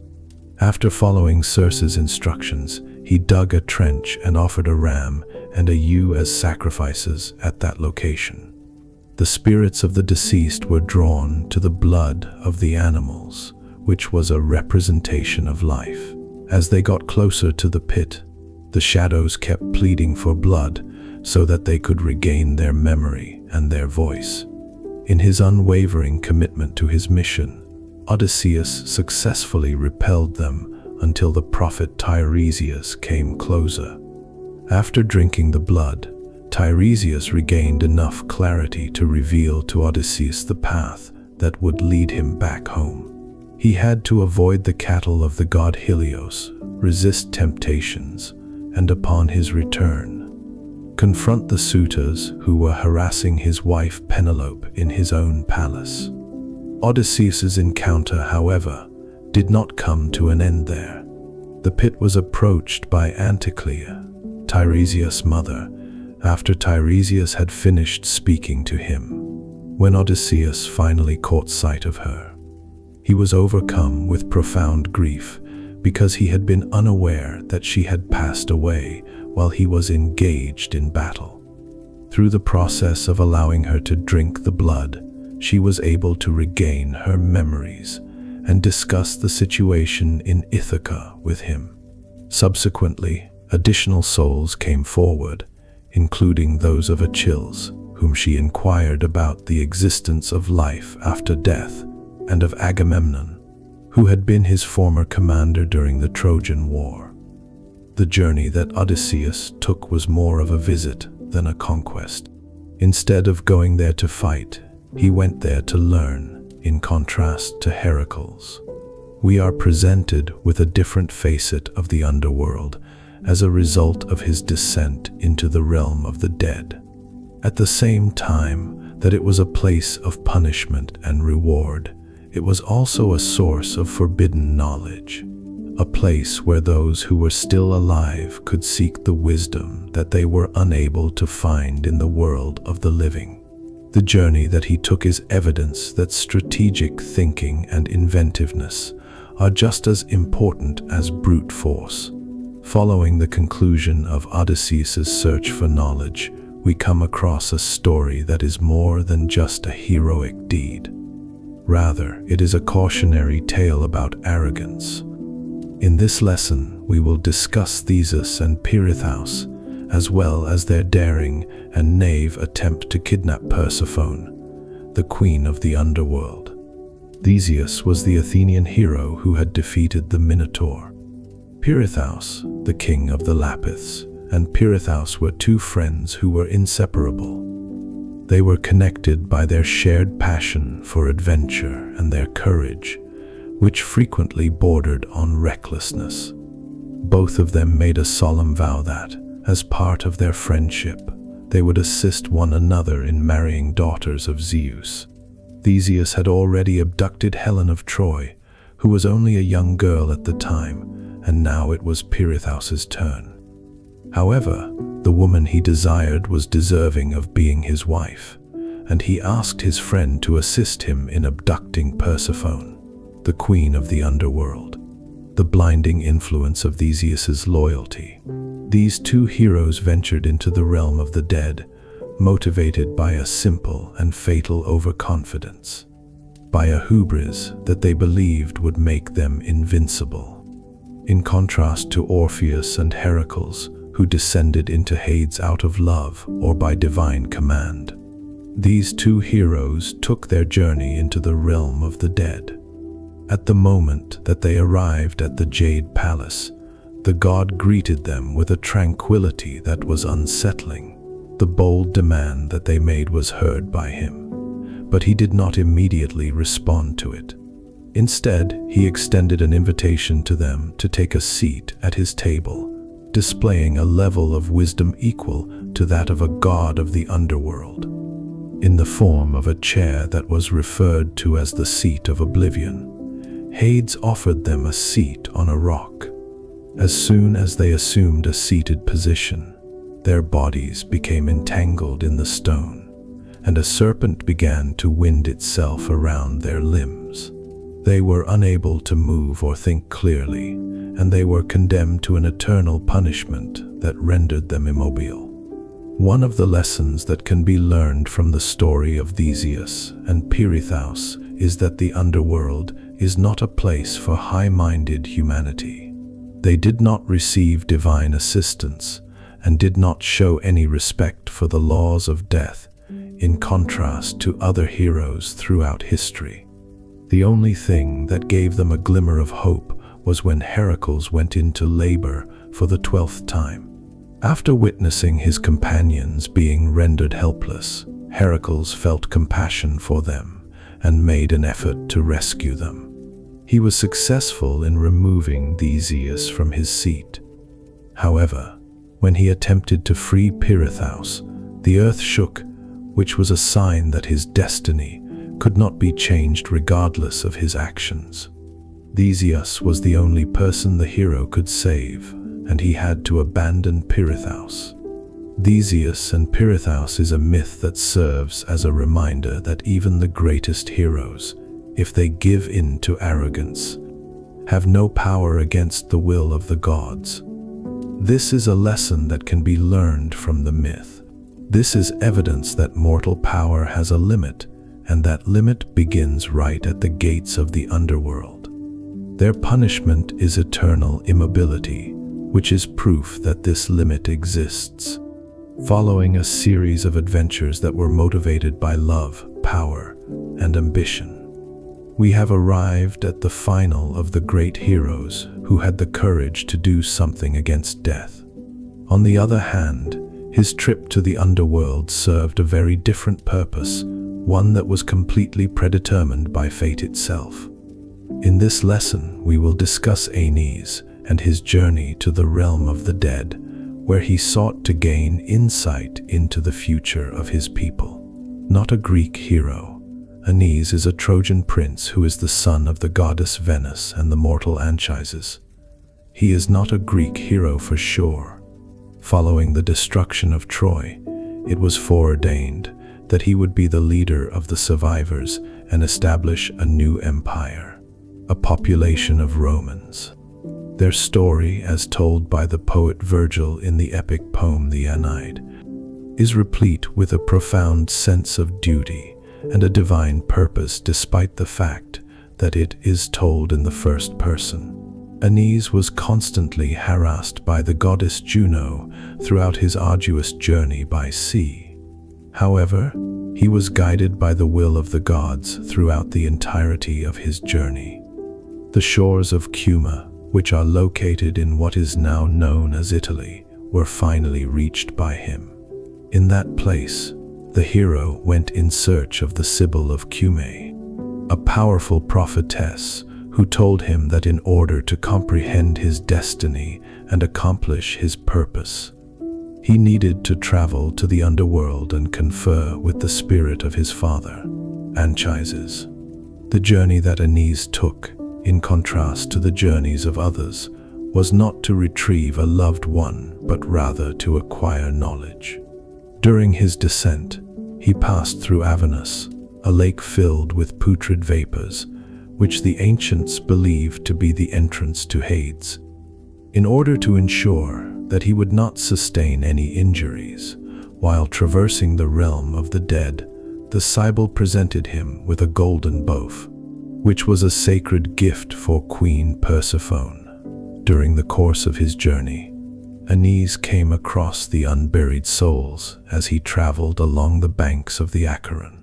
As he traversed the fields of lamentation, he came face to face with the soul of Queen Dido, who disregarded him because he had abandoned her. It was his encounter with his father in the Elysian fields that he considered to be the most significant. Upon seeing his son, Anchises not only provided him with sound advice, but also demonstrated to him the path that his family tree would take in the future. The souls of the future great Romans were presented to him in the form of a procession of kings and generals who would rise to power and rule the world. He showed him a vision of the splendor that Rome possessed. It was inevitable that he would establish an empire. The journey that Aeneas takes is the culmination of many journeys that began in the underworld.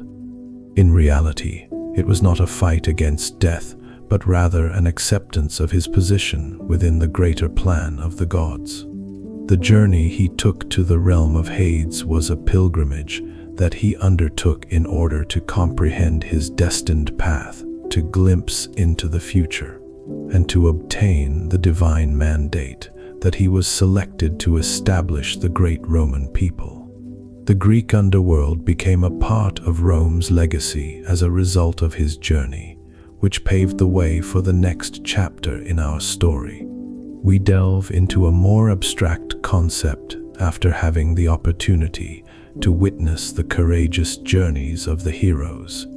But it is one that is more fundamental than any god or guardian. Our discussion will center on the Moirai, also known as the Parca by the Romans, who were considered to be the goddesses of fate, an impetus that not even Zeus himself could be able to overcome. Although they were not deities of the underworld, the Moirai's work had a direct impact on the underworld. Due to the fact that they were three ancient sisters and daughters of the night, they were therefore older than the gods of Olympia. They were able to determine the course of life for every living being, whether they were mortal or immortal. The law of the universe was their will, an unchangeable and ruthless law that neither kings nor gods could change. Their will was the law of the universe. Every single one of the sisters played an important part in the progression of life. Clotho, whose name meant the spinner, was the first of them. With her spinning wheel and spindle, Clotho spun the thread of life, a thread that symbolized the moment of birth and the beginning of a being's existence.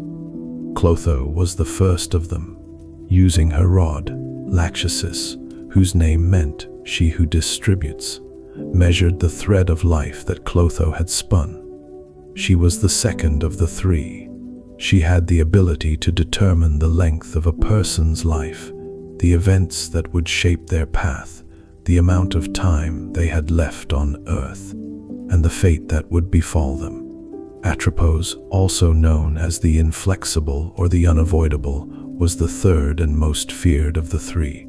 It was with her scissors that she severed the thread of a person's life, thereby putting an end to their existence. The choice she made was final and could not be changed. She was the very embodiment of death, the moment when the soul separates from the body and begins its journey to the underworld. She was the personification of death. Not only were the Moirai not malicious, but they were also just and strict, and they carried out their duties in an impartial manner. Their authority was so unquestionable that even the gods were compelled to comply with their directives. According to the myth of Achilles, his mother, the goddess Thetis, was familiar with the fact that the fates had predetermined that her son would pass away at a young age and in glory.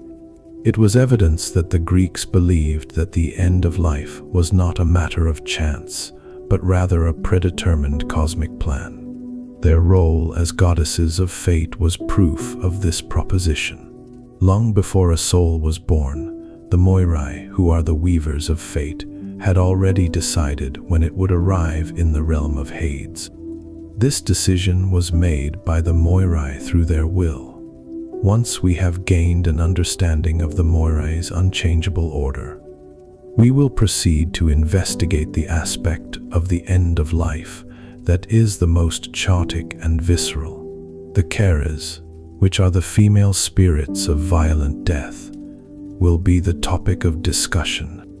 In contrast to Hades and Persephone, the Keres were not deities in the traditional sense. Rather, they were daemons, spirits, or demons.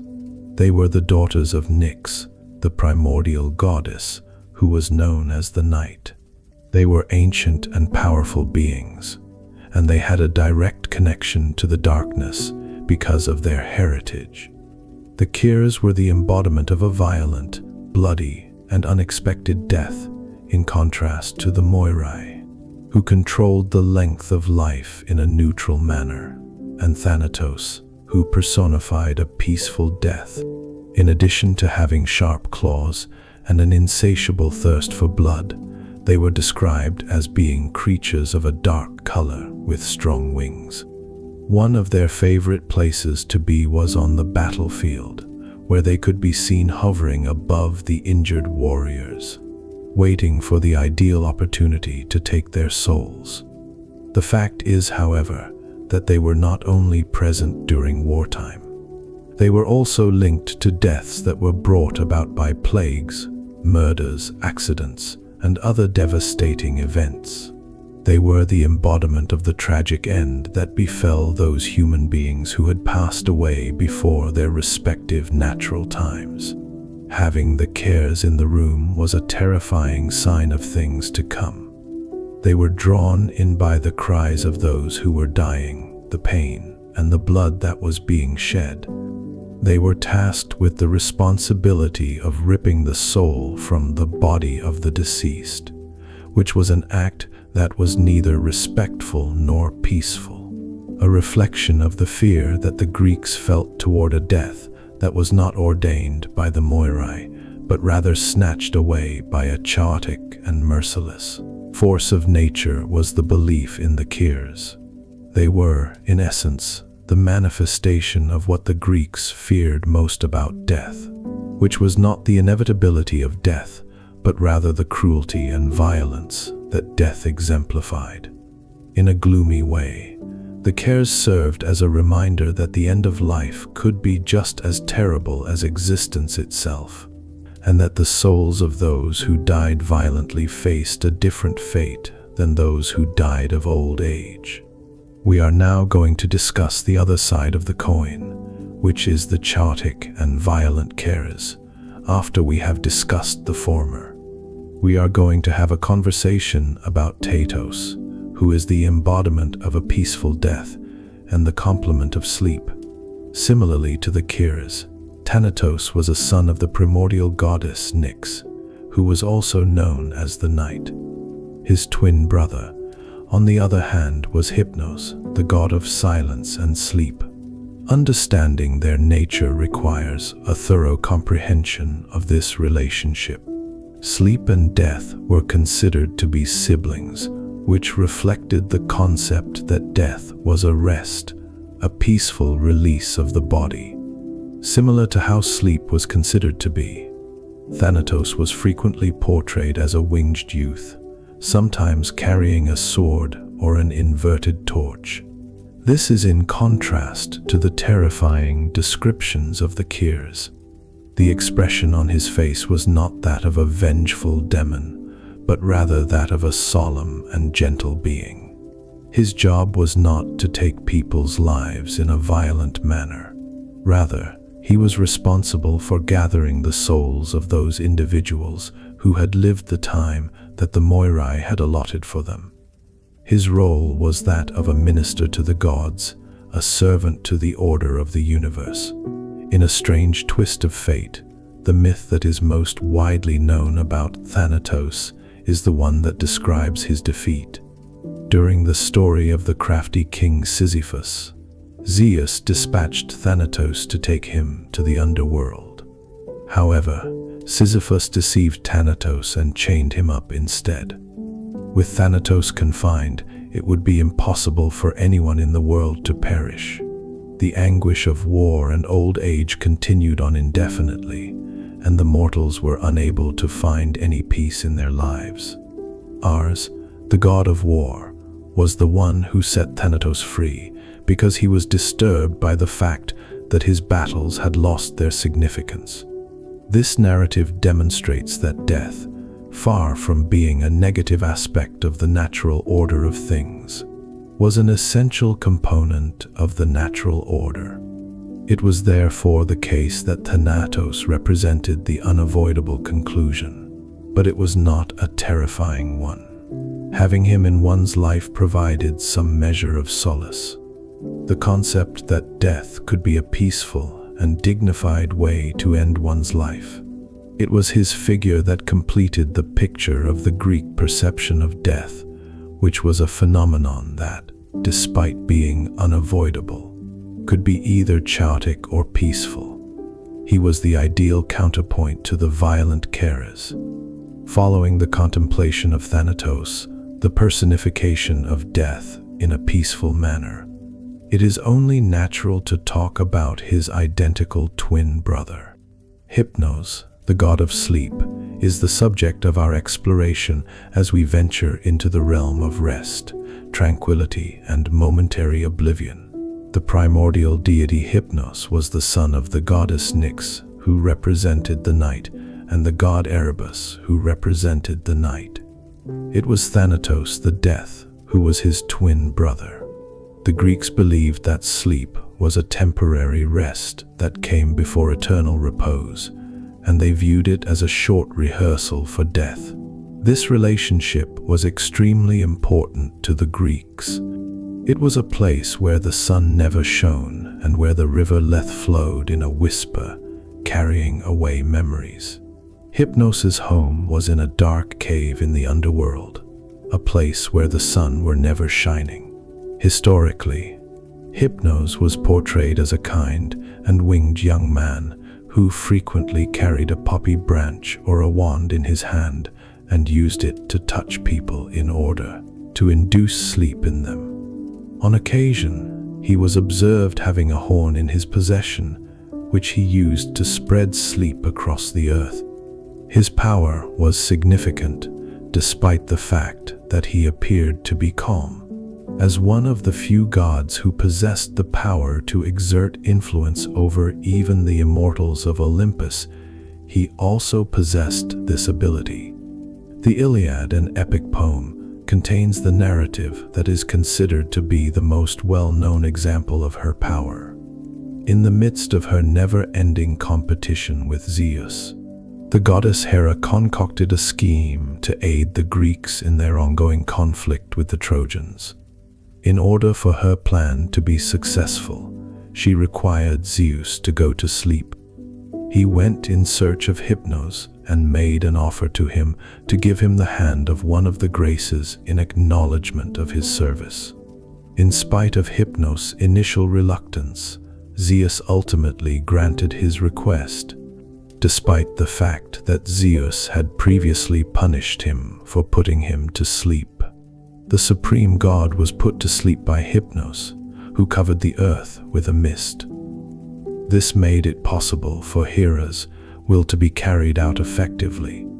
The personification of Hypnos serves as a connection between the world of the living and the world of the undead.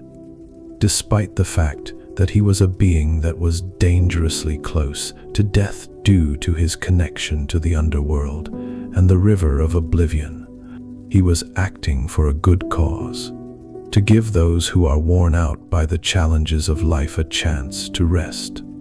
As the protector of the tranquility of the night, he served as a constant reminder that even in the midst of darkness, there was the potential for a peaceful rest. By the time we reach hymns, we have completed our journey through the minor figures and are now getting ready to examine the legacy and influence of the Greek underworld in the modern world.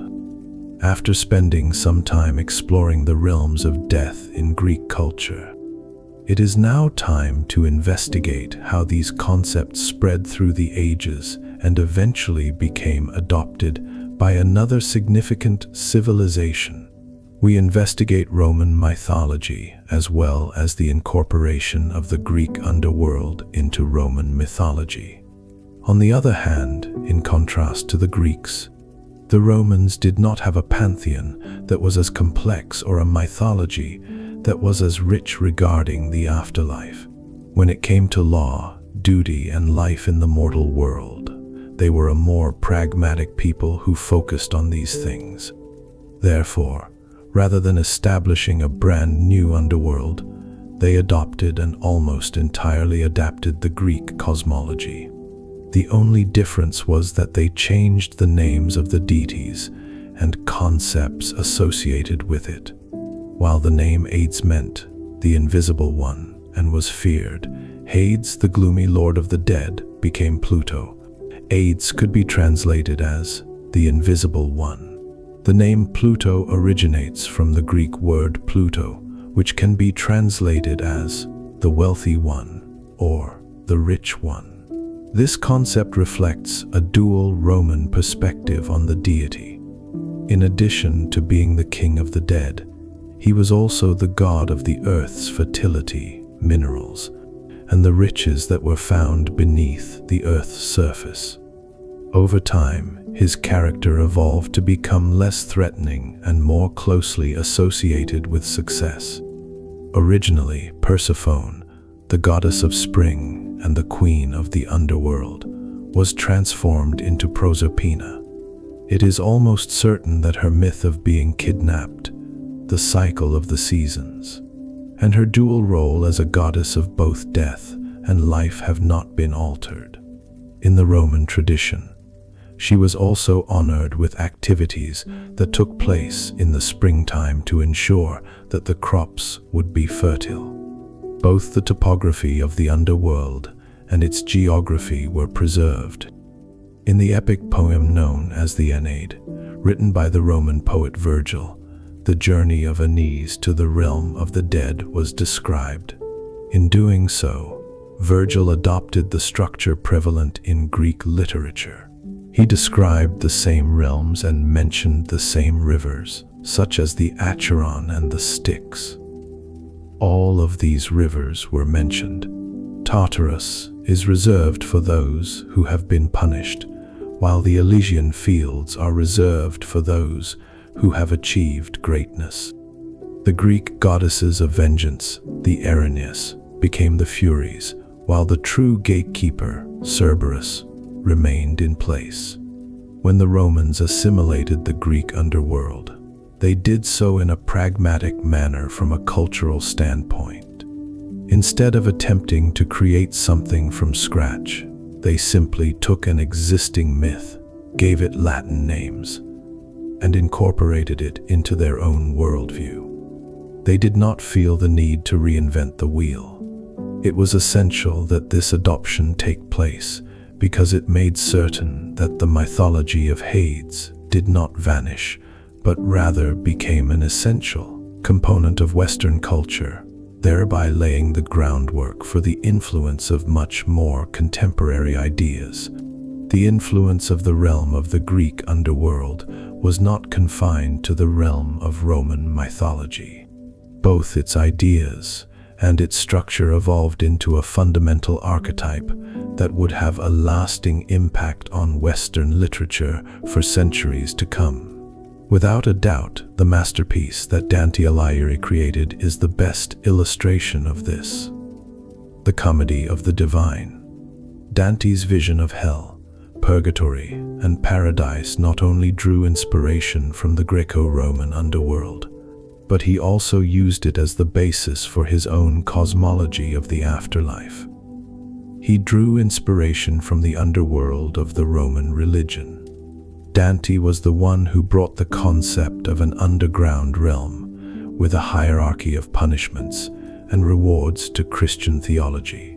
This concept originated on the Greek side of the world. How about we take a look at the parallels? It is none other than the Roman poet Virgil, the author of the Aeneid, who, as we have seen, also traveled to the underworld, who serves as Dante's guide while he is living in hell.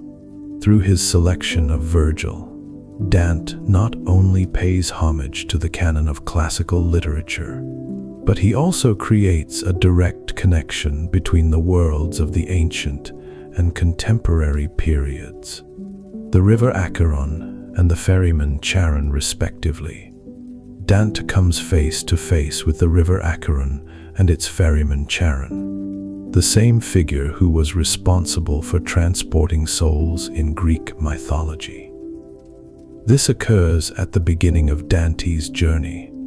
It is almost as if the scene depicting the ferryman with his boat full of condemned souls is a direct copy of the classical tradition, which is the hierarchy of punishments. As was the case in the Greek underworld, Dante's Inferno is not a uniform place. Rather, it is divided into circles, each of which has a different punishment for a particular sin. Those who were punished in Tartarus, such as Sisyphus and Tantalus, were subjected to torture that was directly related to the crimes they committed in their lives. This concept, which states that the punishment should be proportional to the crime, is reminiscent of the Greek myths. He is the judge, Minos. At the entrance to Dante's Inferno, we find Minos, the same judge of the Greek underworld. In Dante's poem, Minos is the one who has the responsibility of judging souls and assigning them to their respective circle of punishment. Despite the fact that Dante portrays him as a monstrous creature, his role as a judge is identical to that of the judge in legendary literature. Limbo and the Elysian fields are two examples. Limbo is the first circle of Dante's Inferno. It is a place where there is no active punishment, and it is a place where the souls of virtuous pagans like Homer and Aristotle lived together in a state of perpetual melancholy. The Asphodel meadows, or, in some ways, the Elysian fields, are a clear reflection of this location. These fields were reserved for those individuals who, despite their righteousness, were unable to enter the Christian paradise. Not only is the Divine Comedy a work of Christian theology, but it is also an excellent example of how classical mythology and medieval faith can be integrated into a single work. The Greek ideas about the afterlife were reworked and passed down through the generations through literature, and as a result, they became a significant factor in the development of attitudes toward hell in Western culture. On the pages of Virgil or Dante, the journey to the underworld of Greece did not come to an eventual conclusion. In addition to having a significant impact on literature, it was also responsible for shaping one of the most significant theological concepts in the Western world, which is the Christian concept of hell. The Greek conception of Hades served as a powerful conceptual and visual framework for the development of Christian theology, despite the fact that Christian theology is fundamentally distinct from Greek theology. The Greek underworld, with its realms of reward and punishment, fiery rivers, and eternal punishments, is considered to have served as a model for the early Christian thinkers to follow. First, let's take a look at the most obvious points of connection. A fundamental concept in both Greek mythology and Christian theology is the structure of punishment, which is based on the idea of an underground realm that serves as a prison for those who are wicked. Tartarus, which is a place that is reserved for the most heinous of sinners, is a direct precursor to hell, which is a place that includes punishments that are specifically designed for the worst of sinners. The concept of punishment that lasts forever, such as that of Sisyphus or Tantalus, was incorporated into the Christian interpretation of torment that never comes to an end, as well as fire and torment. The phlegethon, which signified the river of fire that encircled Tartarus, was considered to be one of the most potent representations of the underworld. It is one of the most prominent features of the Christian hell, which is described as a lake of fire and brimstone in the book of Revelation. This image of eternal punishment by fire is one of the most prominent features of the Christian hell. One of the concepts that was already established in Greek mythology was the concept of a fiery and physical punishment for souls. This concept was known as the final judgment. This judgment process evaluated the actions of mortal life in order to determine an eternal destiny. Hades had its own tribunal, which consisted of judges such as Minos and Rhadamanthus, who decided the fate of each soul. There is a striking similarity between this and the Christian doctrine of the Last Judgment, in which the souls of individuals are evaluated by God and then either placed in heaven or hell. Having said that, it is of the utmost importance to differentiate between the two ideas. Not only was Hades not a place of evil, but it was also not a figure associated with the devil. It was a matter of fate, destiny, or human arrogance to have a punishment in Greek culture. On the other hand, the Christian definition of hell describes it as a place where sins that go against the will of God are punished, and Satan, a figure of pure evil, is in charge of the place. The Greek conception of the underworld, on the other hand, provided Christian theology with a potent language and imagery to describe the fear of sin and the consequences of breaking it. The Greek underworld, with its intricate geography and hierarchical system of punishments, was ultimately responsible for contributing to the development of the most enduring concept of eternal punishment in Western culture. After examining the ways in which the Greek underworld had an impact on religion and literature, it is now time to investigate the more recent legacy it left behind. Its ideas have not grown out of date. They, on the other hand, have discovered a new life in the film industry. Additionally, the underworld in film and television, as well as video games and popular culture. The underworld and the people who live there have frequently played the role of protagonists in films, albeit frequently with a contemporary spin. In Disney's animated film Hercules, Hades is reimagined as a formidable, charismatic antagonist who possesses a great deal of verbal agility. This is a far cry from the gloomy and stoic figure that was depicted in the original myth. One of the most well-known representations of the god in contemporary culture is comprised of this particular Hades. The most straightforward adaptations, such as the film series based on the Percy Jackson series, take the protagonists into the criminal underworld. The Field of Asphodel is depicted as a desolate wasteland in these films, and Cerberus is portrayed as a terrifying guardian who must be appeased. Despite the fact that these works take some creative liberties, they are doing a good job of reintroducing traditional ideas to a new generation of young people. It's video games. Video games have been perhaps the most prolific medium in adapting underworld mythology. They have been used to explore the depths of the underworld.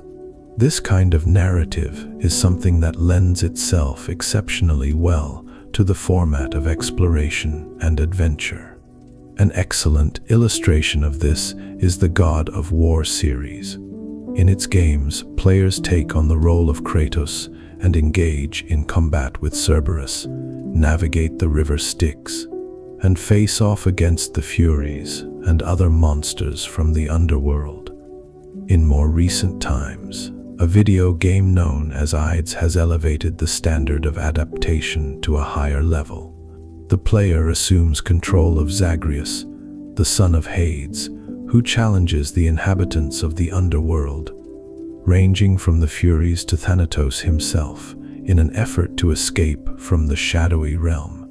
The game not only shows respect for the mythology, but it also explores the familial relationships and the reasons behind the actions of the gods, depicting a more nuanced and complex version of Hades and Persephone.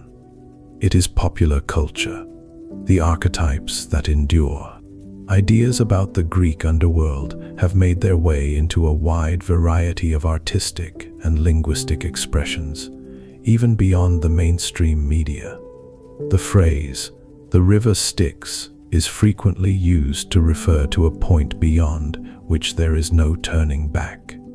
Cerberus, a dog with 3 heads, is a classic example of a guard dog, and he has been featured in a great number of comic books, television shows, and films.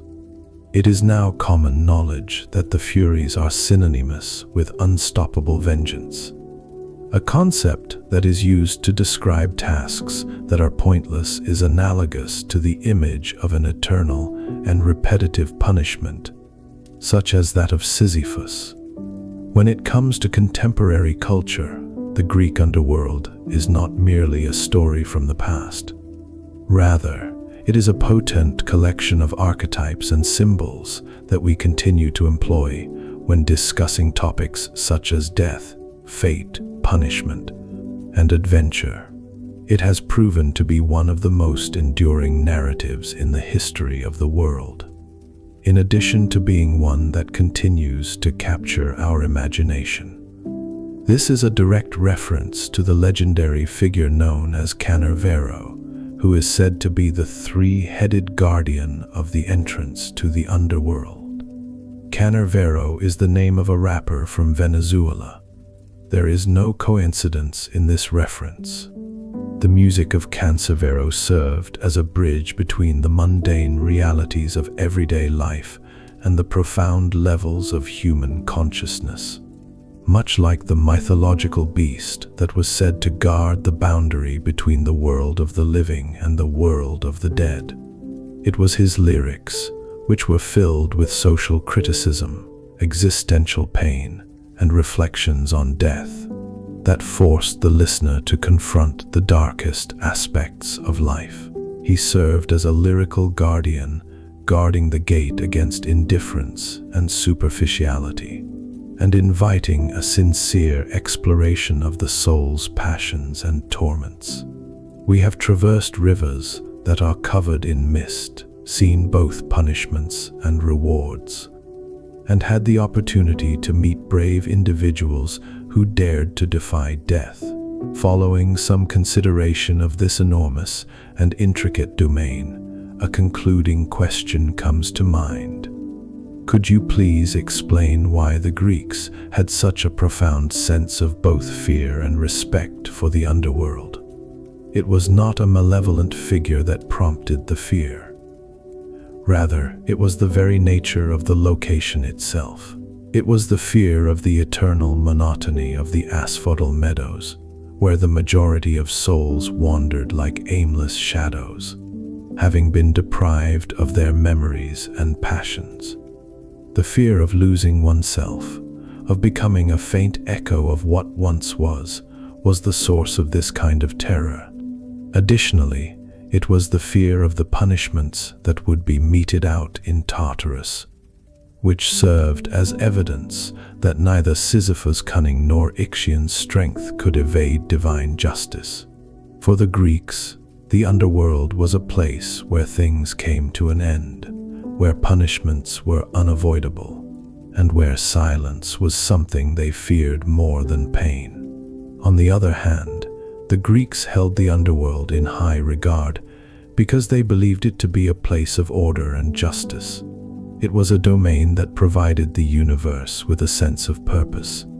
In spite of their solemnity, gods such as Hades were not malevolent beings. Rather, they were impartial judges who made certain that actions in life had consequences.